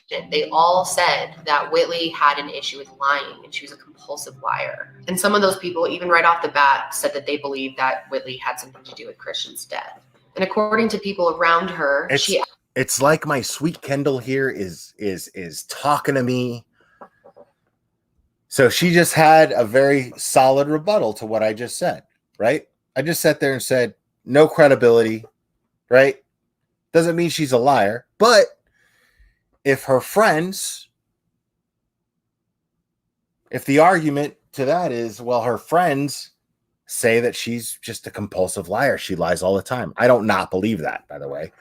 But at the same time, if I'm trying to argue, then I would argue and say, well, maybe she was just barred out all the time and her friends don't know the difference between her just not knowing, you know, yesterday from last week to being a liar. You know what I mean? Acted completely fine after Christian had passed away, which is really odd when this is someone who she claimed was the love of her life. So the next 2 weeks were obviously horrible for the family. They went through the funeral and everything. And then 2 weeks after Christian passed away, Josh ended up having to be the one to go back into the apartment and clean the crime scene. They don't do anything with the. That's all the family's responsibility to clean up. I think this was incredibly hard on him, probably harder than anyone can even understand. If you notice, Josh is not on video in this series, and that's because it's too painful for him to talk about these things on camera. It's just so much that he went through. Honestly, cannot imagine having to walk into that scene. When I stepped in, it didn't look right in the first place. Not for what I was being told happened. For whatever reason, I told myself, I feel like I need to take pictures of this because they're saying this happened and it's not what it looks like happened. Even those pictures that I've taken, I mean, they call that into question and say that, you know, well, that's not there in our picture, so you must have splashed that blood on the wall. All they have to do is not do, I mean, they just have to not do anything, and anything you find or anything you bring them, they just call into question. And, you know, if they don't want to do anything about it, they can just not do anything about it. I mean, I found stuff there. I found the shirt stuff behind the toilet that was covered in blood and dog hair and dirt and all this other stuff that was clearly used to wipe something up. I found the knife. I found 2 knives. One that, you know, I thought looked like had blood on it to me, and gave it to MBI and turned all this stuff in, and there's no mention of it in any reports. There's no nothing. And they don't have to because they didn't take it as evidence. So it's not evidence to them, I guess. I mean, I assume that when we took it up there, they probably just took it from us and threw it away. The phone that they gave us was locked. Took it down to the sheriff's department and asked them, can y'all break this? Can y'all get in there? I said, yeah. So they they busted open or whatever. Yeah.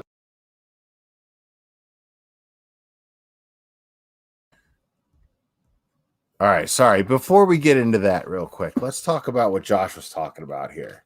So Josh is sitting here saying, well, you know, he could have just splashed blood all over the wall, right?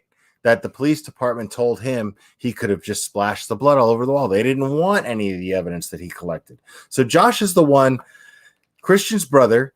Josh is the one and the one who rents out the apartment. Josh is the one who has to go in there and he has to clean up the mess. He's got to go up there and forgive me for being graphic here, but imagine having to, you know, it's your sibling, it's your brother, your sister, your mother, anybody. And you've got to go in there and you've got to like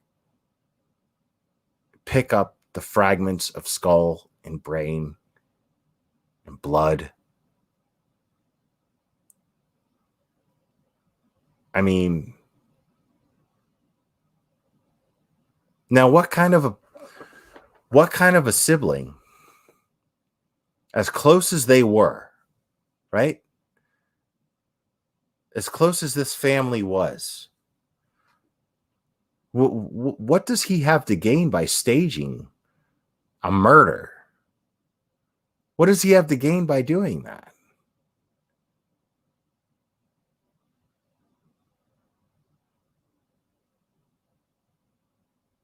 It doesn't make sense to me.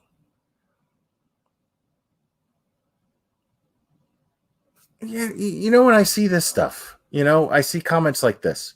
Monica M's like, the knife had animal blood on it. It was irrelevant. Why was there a knife with animal blood on in the crime scene, or in a suicide scene?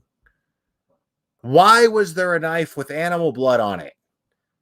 So, I mean, I love that. I love that shit. It's hilarious to me. Everybody's like, yeah, there's always somebody with a comment that's like, you know, nope, irrelevant. Knife. How is a knife at the scene of what could be a crime or a suicide? How is a knife with animal blood on it completely irrelevant but how is it irrelevant is my point, Monica M. You're saying it's true. Okay, maybe it is. How is that irrelevant?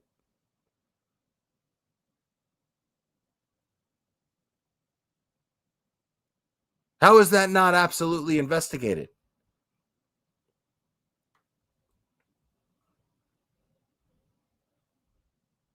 So,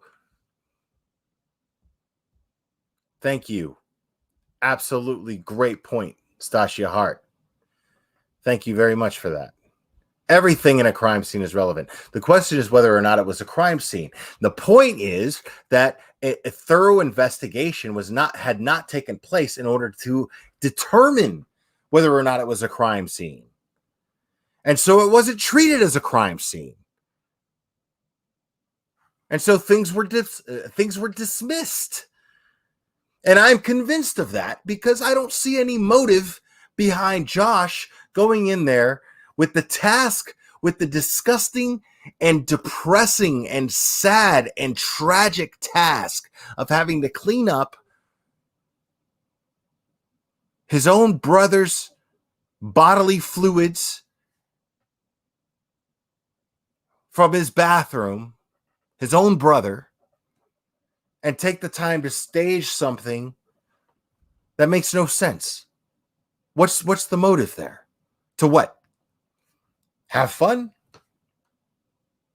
He's bored. Let's all collectively, as a community, just stage together this whole idea just to get what? Attention? The fuck are you talking about, man? That doesn't make any sense to me at all.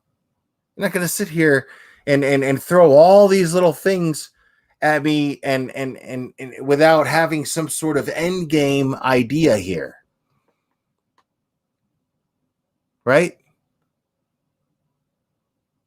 I mean, am I crazy for thinking that, people? Right? There was a knife with blood on it at the scene of the incident in question,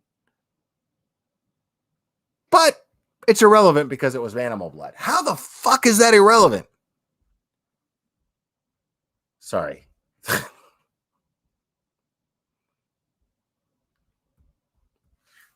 They unlocked it. Yeah. And the guy called me and said, Chris,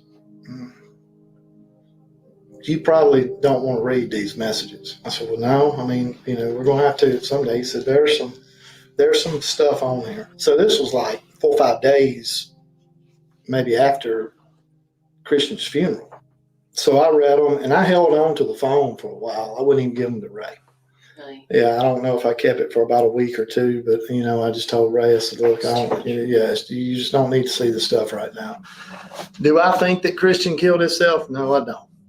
If you read those text messages, and that's all you read, yeah, and you eliminated the fact that everybody, including Miss Coleman and Bilbo, admit that the body was moved, you take in consideration that the gun was on the wrong side, Right. decocked, then yes, I can see people going, oh, well, why are y'all worried about this? This is nothing but a suicide. Yeah. So these text messages. Told Reyes, look, you just don't need to see the stuff right now. I want to hear this again. Do I think that Christian killed himself? No, I don't. If you read those text messages and that's all you read, Yeah. and you eliminated the fact that everybody, including Miss Coleman and Bilbo, admit that the body was moved, you take in consideration that the gun was on the wrong side, Right. decocked, then yes, I can see people going, oh, well, why are y'all worried about this? This is nothing but a suicide. Yeah. So these text messages are extremely difficult to read. They definitely make you think twice about everything. But I think it's extremely important to remember that you cannot prove that someone committed suicide just by text messages that they had written previously. If anything, you could see that as a way that someone could say, oh, this person would have done this anyway. Look at their text messages, and it's kind of the perfect person to do this to. So I don't think that those text messages prove anything, but they definitely make you think twice about the whole situation. This is an older phone.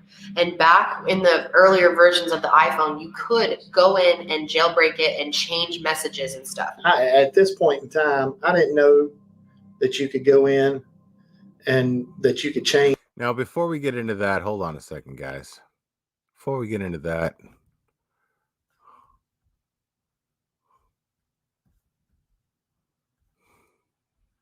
hold on.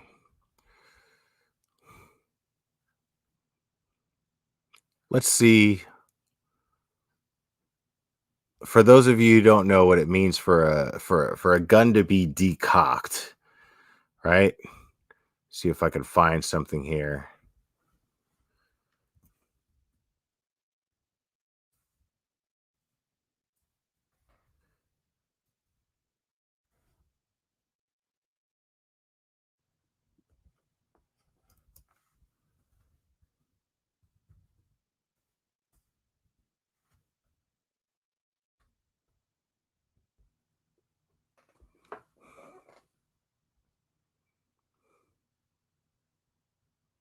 All right, so what I found here was a manual decocking lever. It says a decocker is a manual decocking lever, allows the hammer to be dropped on a live cartridge without risk of discharging it, usually by blocking the hammer or retracting or recovering the firing pin before releasing the sear. Hold on. See, and what's funny is I'm so pro Second Amendment, and I don't even own a gun. I don't. People I live with do. They own many, but I don't handle guns.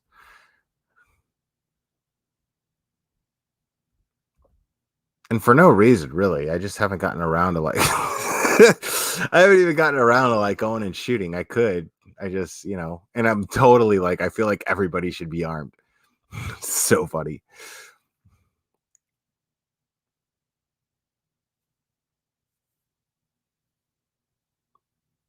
Okay, so what does decocked mean?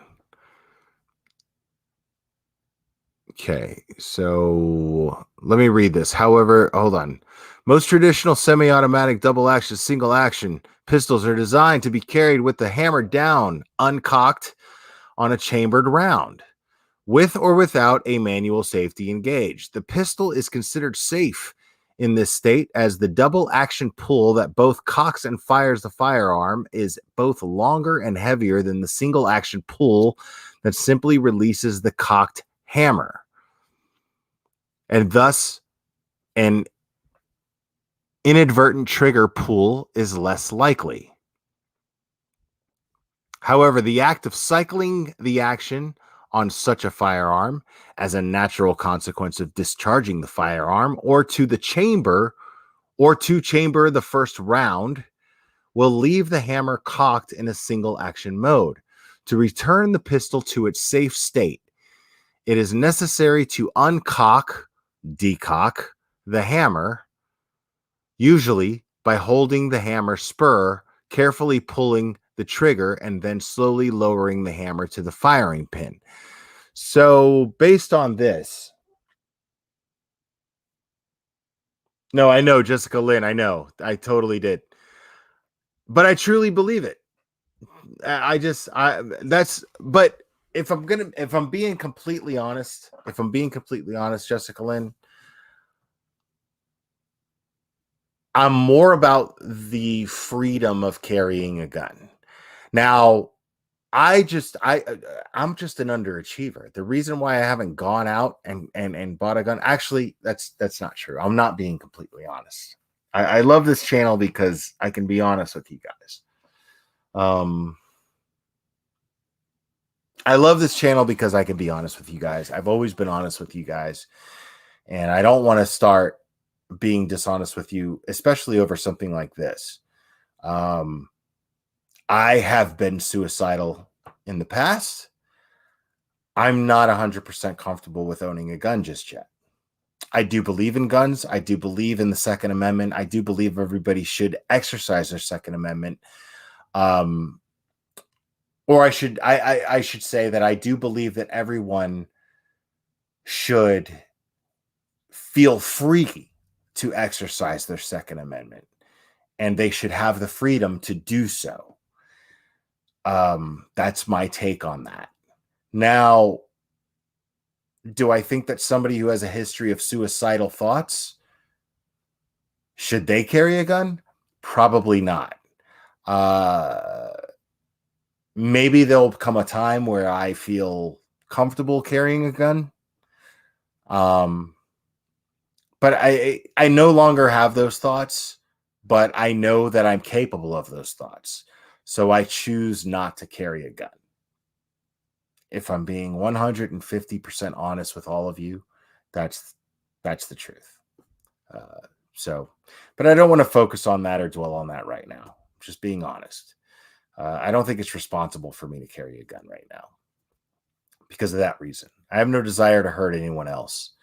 But I have a history of having a desire to want to hurt myself, and I don't want to do that. So that's that. But according to this definition of a decocker,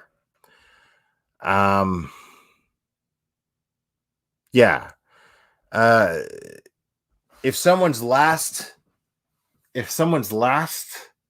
act was to pull the trigger of a gun, physically it's not possible for someone to decock the gun after that without someone else having done it.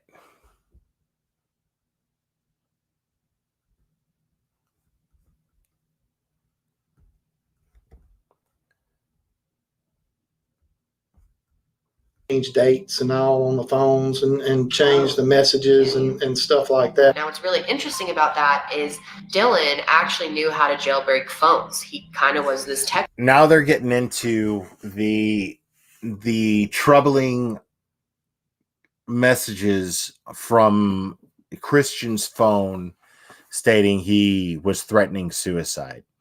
Once they got a hold of the phone, remember that Whitley tried to keep the phone, and then once they kind of threatened her to get the phone, she was like, oh wait, and then she pulled the phone out of her purse and was like, here it is. And then they found this stuff on his phone. I'm still not 100% sure that makes her suspicious, but it's definitely something to look into and something to not look over. Whiz, and he would do it for people, including Josh and Christian. He kind of was the guy everybody went to buy an iPhone or get an iPhone fixed or jailbreak an iPhone or anything. Everybody knows this guy, right? Everybody's got this guy, right? Anybody who owned an iPhone 4, 3, 5, right? Anybody who owned an iPhone of those models knew somewhere they could go to jailbreak that phone or get things done. My son in middle school didn't even own an iPhone. There was no way he was getting one. When he was in middle school, I didn't even own an iPhone, right? But he was jailbreaking people's phones in middle school for money. That's what my son was doing. So there's always that guy. There's always that guy. Dylan was that guy. Dylan was the guy that you got to jailbreak your phone. Dylan was the guy that you got to do things as far as fixing your phone, getting your phone to do things that it wasn't supposed to do. Now, jailbreaking, let me explain what that is a little bit, because I just realized a lot of people don't know what jailbreaking an iPhone is. If you have an Android, you either have an Android these days or you have an iPhone, right? Back in 2010, so forth, those years, give or take, jailbreaking a phone meant you would have to now. Okay, sorry.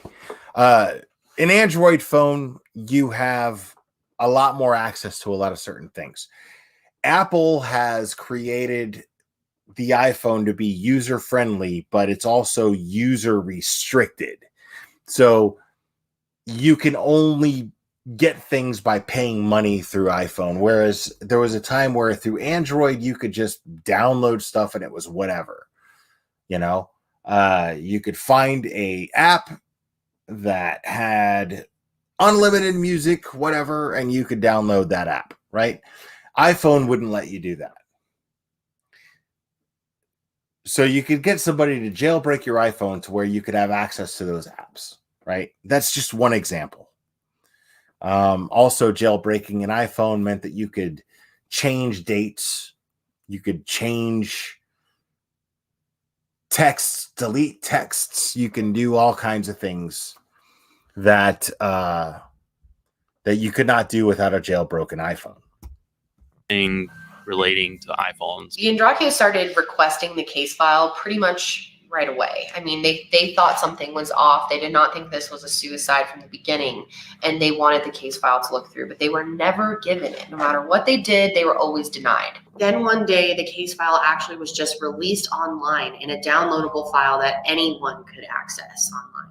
I have been telling Chris and Todd they're going to release that case file. Chris, no, they're not. That'd be the worst thing they're going to. I'm like, I'm telling you, Chris, they're going to release this case file. And did you expect the pictures? No, I mean, again. No, and I love that shit. You hear this? Like all this time, this whole time, I've been on this fucking live for like almost 3 fucking hours, people. And I've had nothing but trolls going over. I've been looking at the case file. I've been reviewing the case file. If anybody wants to go over the case file, they can contact me. I have the case file. Motherfucker, everybody has the case file, asshole.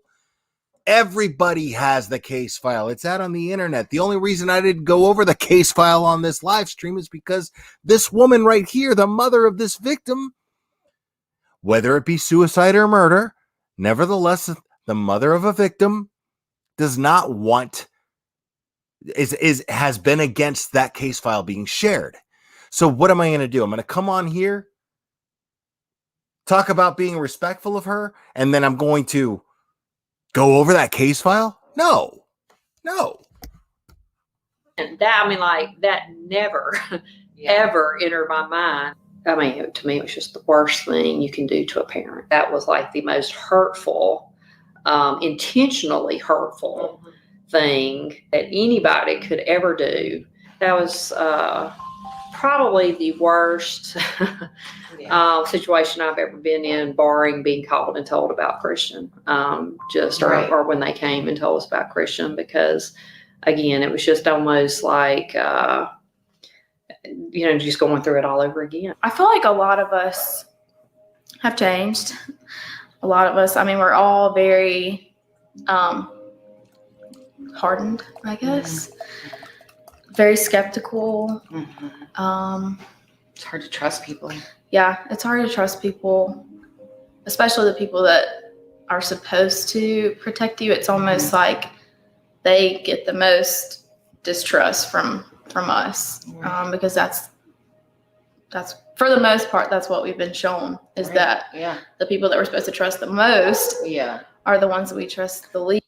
Listen, people, I get passionate about things, okay? I see y'all in chat talking about calm down, dude. Listen, don't ever tell me to calm down. I'm just playing.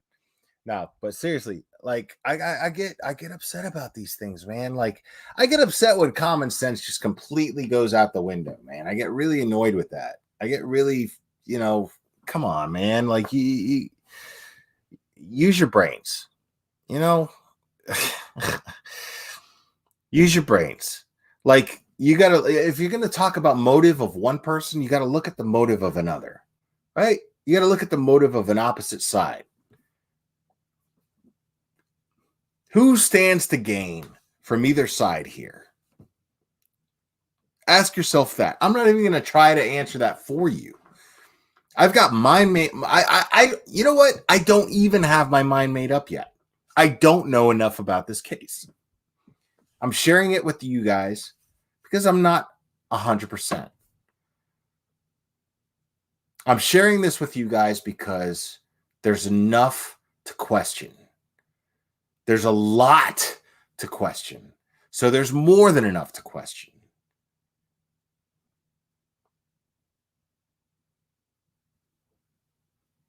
The only way we get answers, people, is by asking questions, right?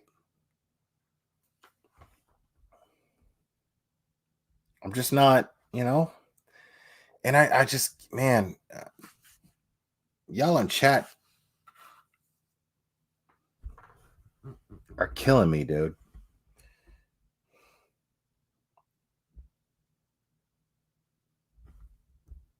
Least. Be that way. Yeah, but that's how I explain it, is hardened. We've all sort of become hardened in a way. We're not the first family that's ever lost a child.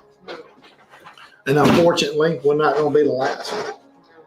But the biggest difference between this one and 99% of the other ones out there is that if you lose a child in a car wreck, you can either blame the drunk driver or if they were drinking, but they died in a car wreck. Okay? It doesn't mean that the pain's any more, any less, or any greater. Yeah. But in this situation, we don't know. We don't know anything of what went on in that apartment from the time he got there until the time the police were called. We don't know. They admit the body was moved and it was staged. What more do you need to open an investigation back up? Dude, these are the parents right here. These are the parents of the ex-girlfriend. They thought of him like a son. They just spent the beginning of this documentary talking about how they just naturally grew apart, and that's okay, right? But they're sitting here right now going, "No, we don't buy it. We know that kid. We know him. We don't buy it. There's more to this." Investigation. Well, and it wasn't 6 months. 6 months after that, the chief, was relieved of duties for, conduct unbecoming of an officer. Yeah. Is there anything that you think Avery would want to have said on her behalf? Oh! Did that just happen?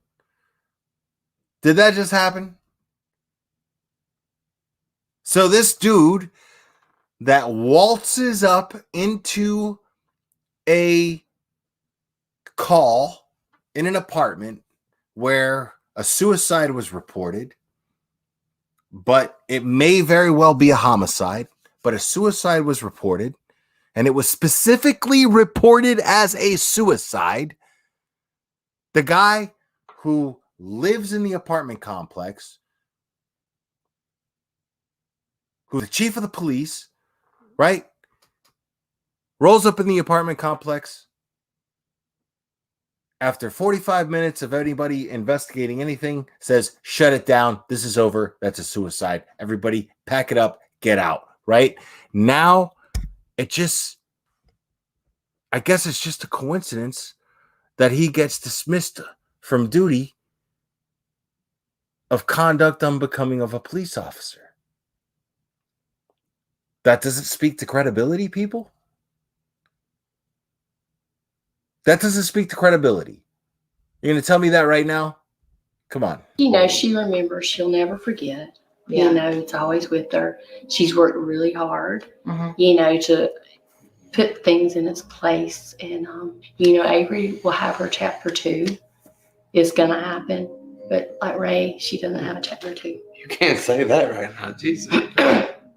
You know what I'm saying? Yeah. So, Avery, she's, you know, she's good. She's happy. She's in a happy place. And, you know, of course, there's always the 1 or 2 days a year that are really, really extra tough, you know.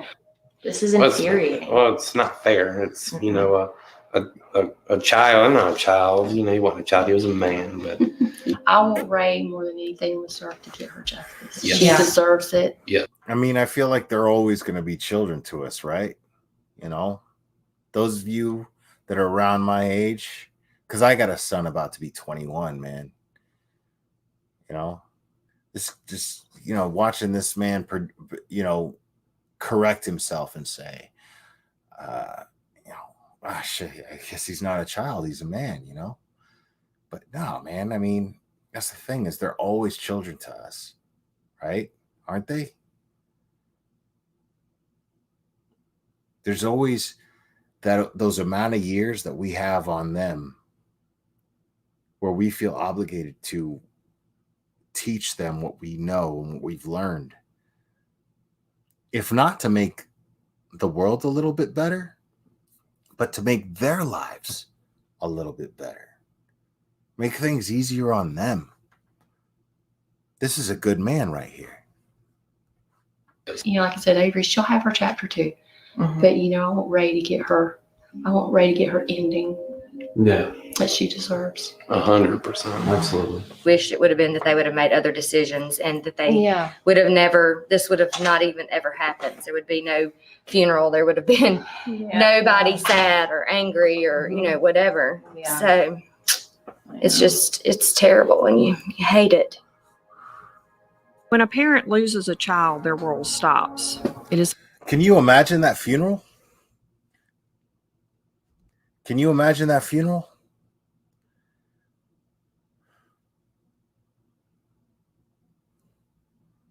Can you imagine trying to balance celebrating this young man's life with the anger that you're feeling deep down inside that justice was never served and has yet to be served? You're trying to balance celebrating this young man's life with how am I going to get him justice? How am I going to make sure that his memory is preserved? Because I'll tell you what, people,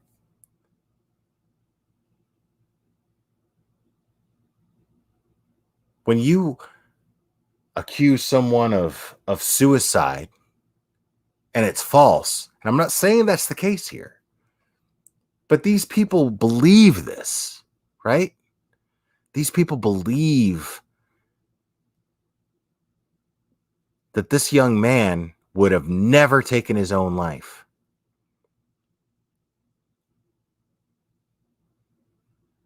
Imagine that. Imagine somebody that you love was falsely accused of murdering someone. Someone that you love was falsely accused of murdering another human being, right? Well, you could always ask them questions. You could always sit down with them and be like, dude, what the hell happened? It's just me and you talking, right? It's just us. What happened? You can't do that with somebody who took their own life. Can you imagine the torture this family's feeling?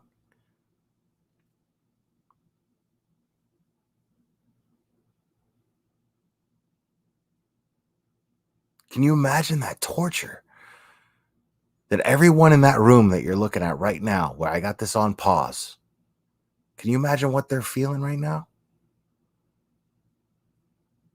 Struggling, trying to balance poise, class, standing tall, We're going to send this boy off to the next realm, whatever that may be.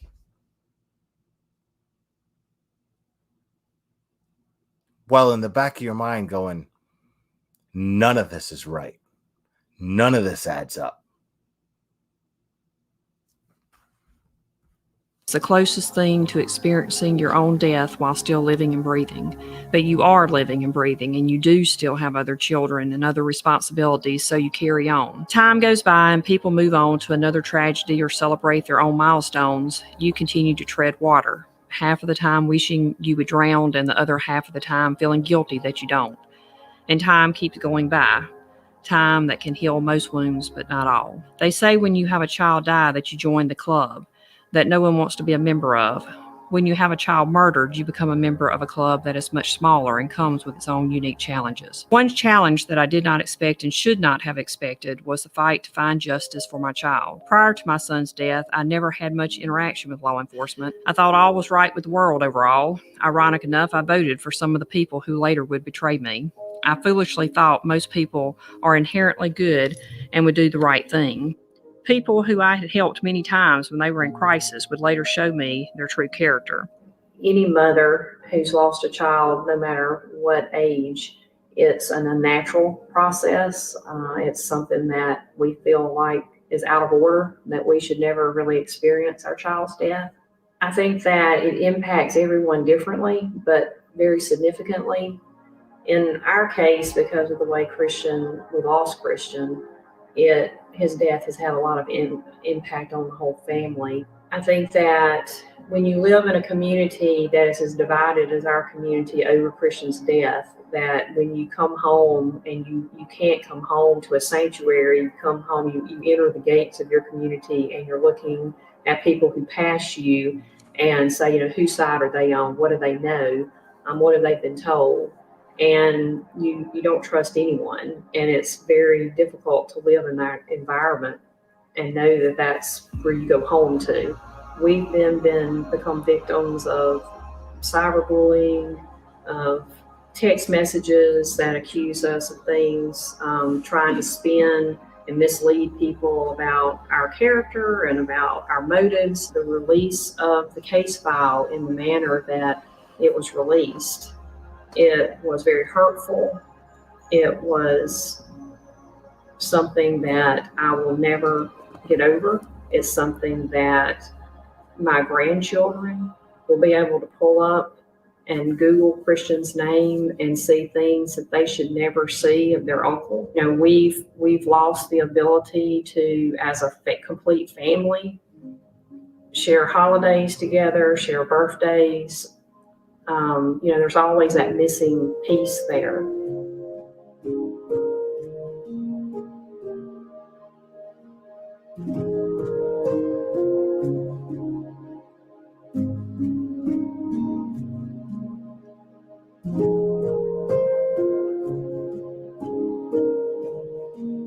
Wow. Wow.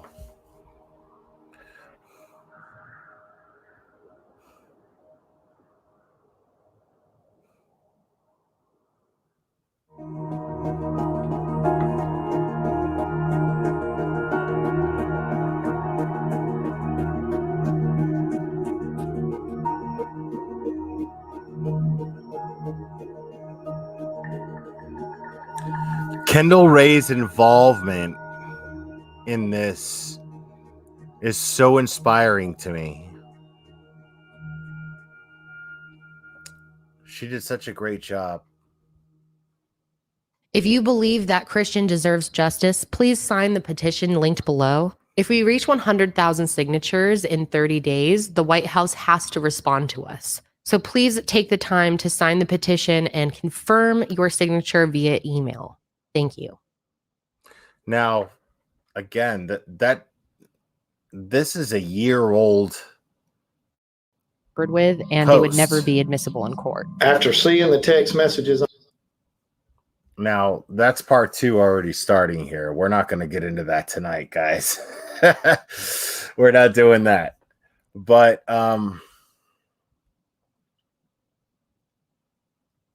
you know what? Let's I mean, I'm not doing that tonight. Type of one if you would like me to do a part 2 of this, to where we go over part 2 of Kendall's hard work here and complete her coverage, because I don't want to do it half-ass. I really don't. I mean, I'm not going to do it tonight, but I'll do another one, guys. I'll do another one if you guys want me to.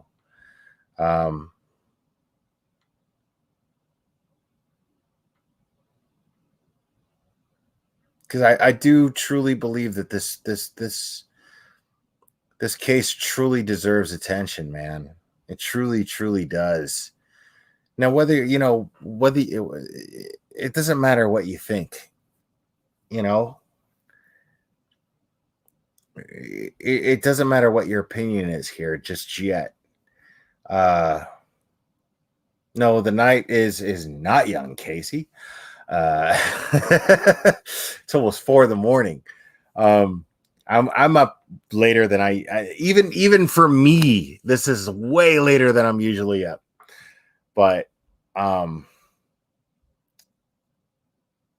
yeah, Jessica Lynn, I'm with you.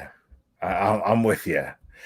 There was a time where I would be like, you know what? Let's do this until the daylight. Let's do it. But no, I'm not that guy no more, man. I can't do it. I don't have it in me these days. But I'll follow up with Kendall Ray's part 2 here, because I don't want to do this half-ass either. Because I really believe that she did an amazing job with this documentary, and I don't think that she's trying to create a narrative. I really don't. Because here's the thing: is I have enough common sense to look at this. I'm subjective enough. Are you subjective enough? That's the question. Because I'm subjective enough to be able to watch this, play this on my channel, express my opinions, and trust my listeners and my subscribers to form their own opinions based on what they saw. You guys know that the case files are public. They are. Go over those case files. I just won't publicly show them here. I won't do that. Because you just heard Mama Ray. You just heard her say how against she was to them releasing those case files to the public. And part 2 explains. In part 2, Mama Ray explains in detail as to why she's against it. I'm going to let you guys talk and chat for a minute. I'll be right back.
Anybody want to come up?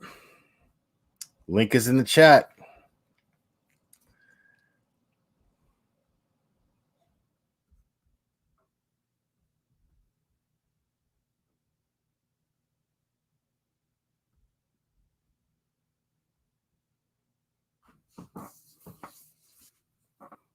Oh, Jessica Lynn, my mods are amazing. My mods are the best on the internet. Guaranteed.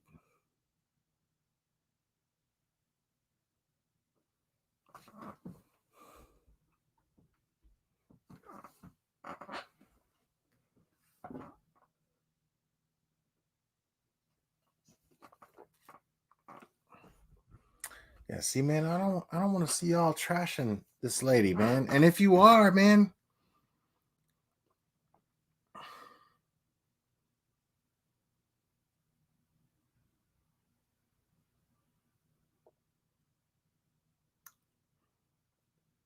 Casey. Casey is a member. I'm actually very, very honored to have Casey here as a member. I know you, Casey. I remember you, Casey.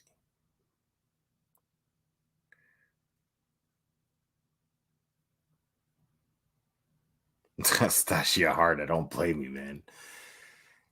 Yeah, I mean, this is crazy. This is already going much longer than most lives that I've ever done, you know, honestly.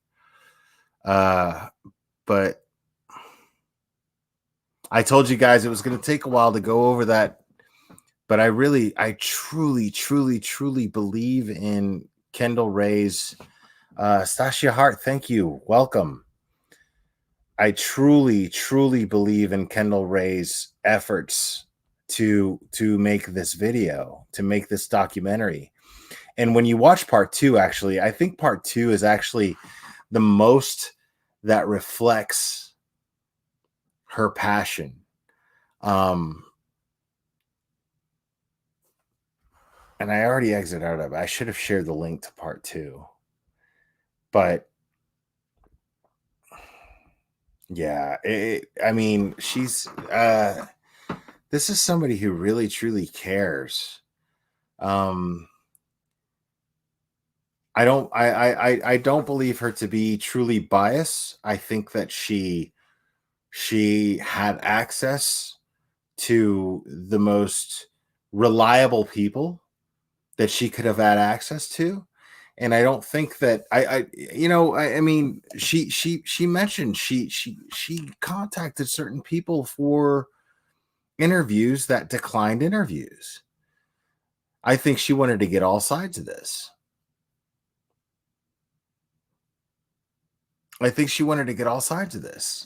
You know, so I don't think it's very fair to call her biased when she made a documentary based on her experience in the entire situation.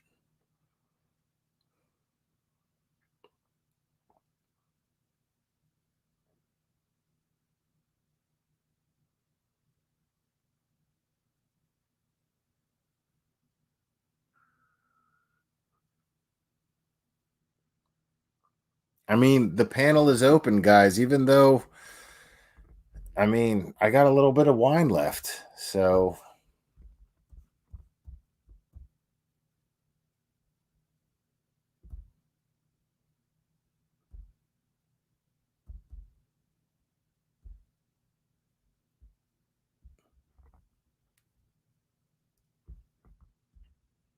and this is just for discussion. I'm not here to debate anybody on anything, just for the record. I'm not here to debate anybody on anything at all.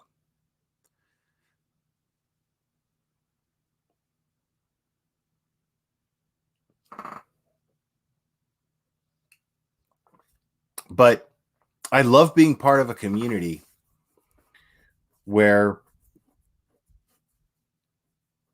I mean, YouTube's pretty amazing in that sense. You can do whatever you want. You could be as creative as you want visually, and you have this platform to put it out on. And the people are the judge, you know? And 2.5 million people think that Kendall Ray is credible. 2.5 million people feel that Kendall Ray is worth watching. I wonder why that is.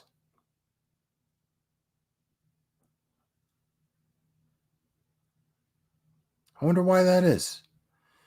You think it's just because she does what it takes to sell?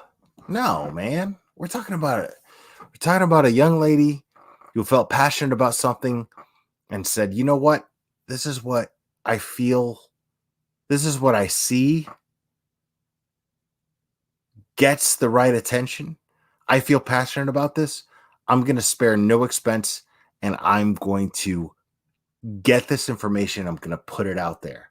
And I want people to see that I am boots on the ground talking to everyone, anybody who's willing to talk to me, and I'm going to put it out there. That is a future of journalism if the people demand it to be.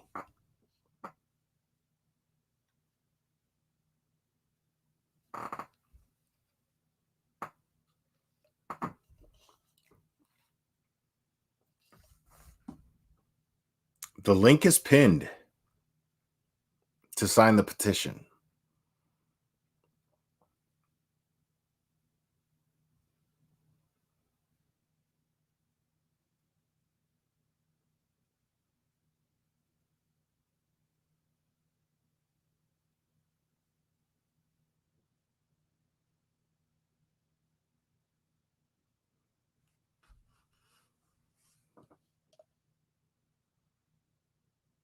And if nobody comes up on panel, then I'm going to be happy to call this thing at 4 hours. I can't believe I've been live for 4 fucking hours. I don't do that. Or I haven't in a very long time.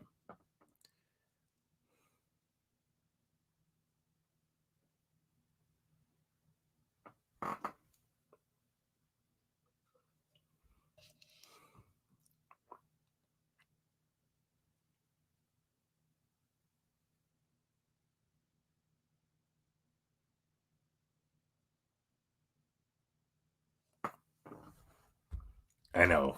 Cherokee's like, you're such a troll. You're a troll. I mean, but am I really though?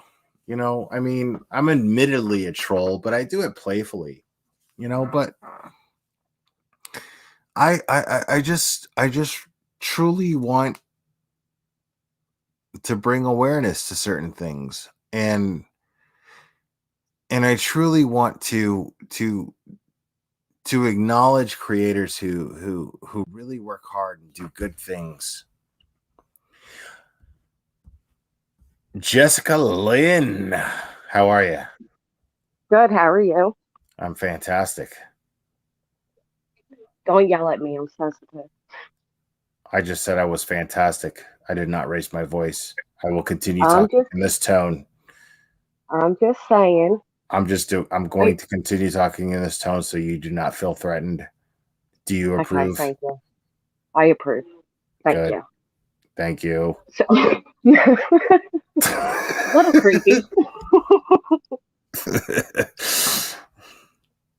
So I actually love Kendall Ray.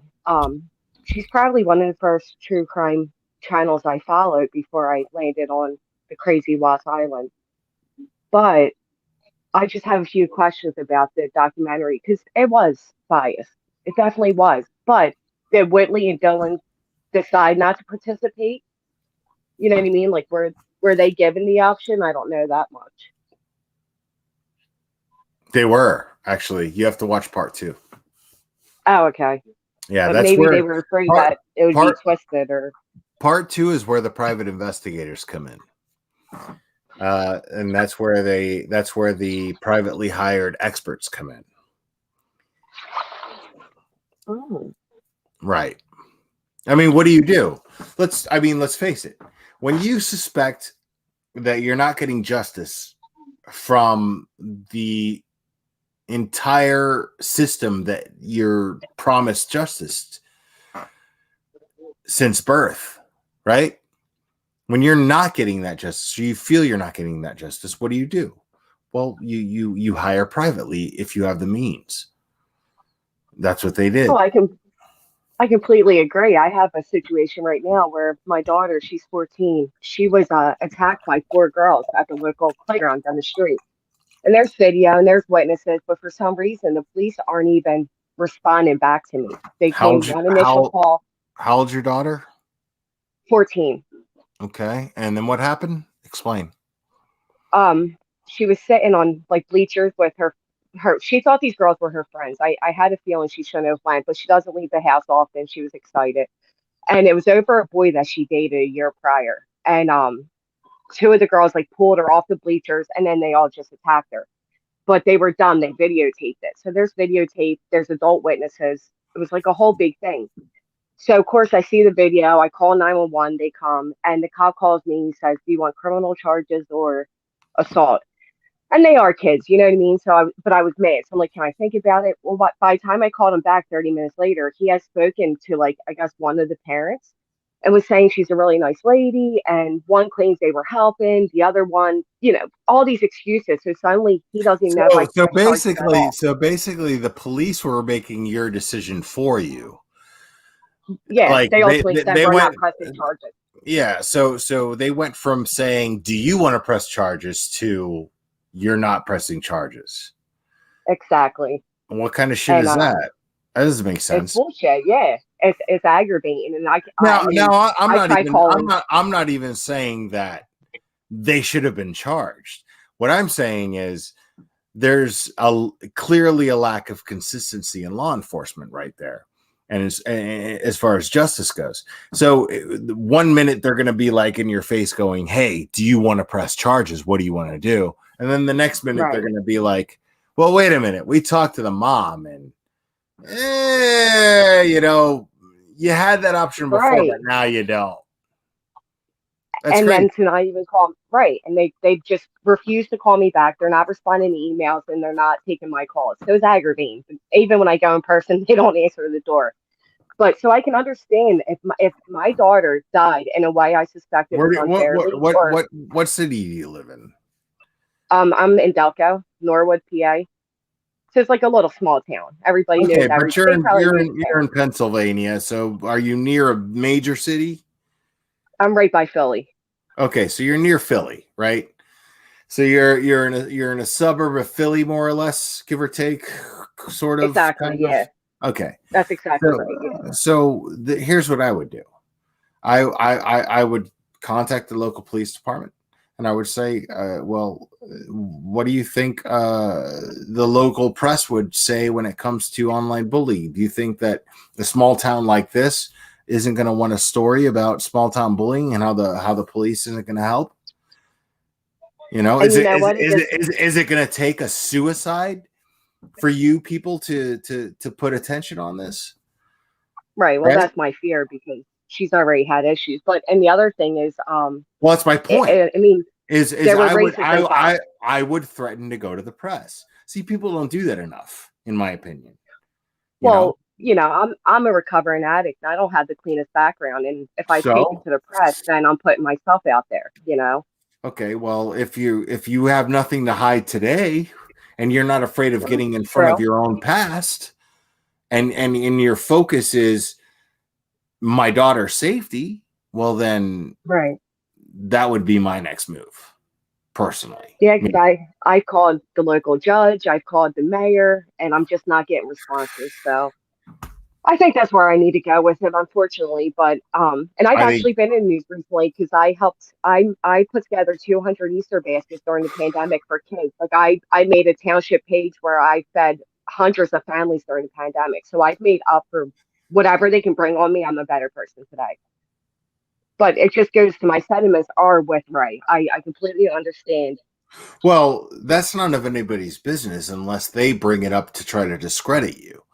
What I'm saying is I would just be like, do something about this or I'm going to the press, period. Yeah, especially when there's video evidence. Yeah.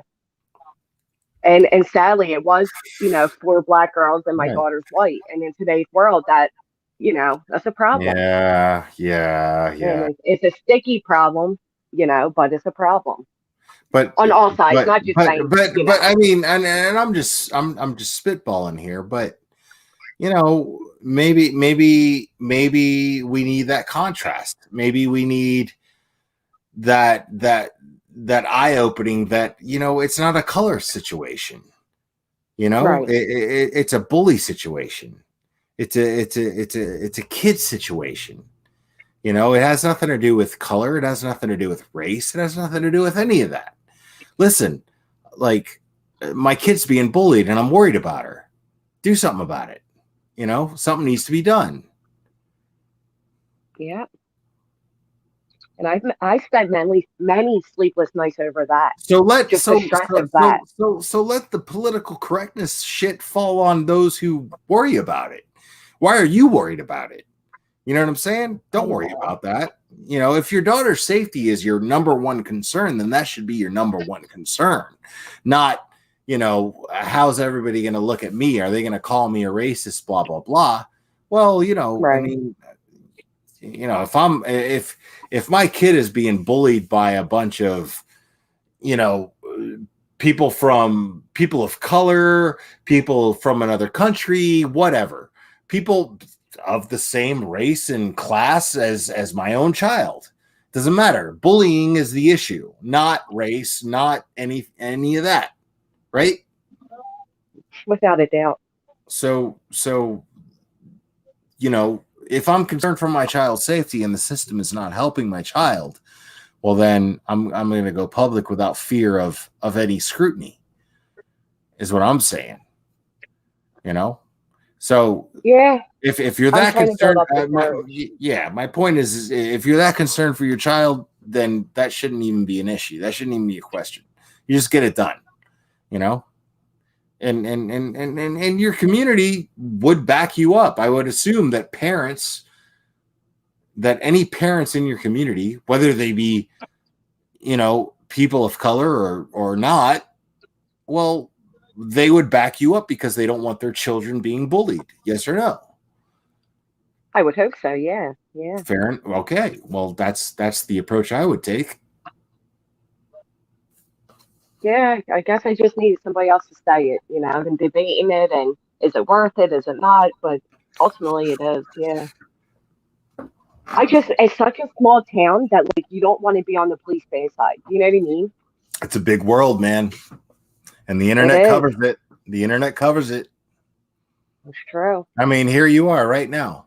There's people right now. You hear talking to me on my channel, and there's people in England listening to you.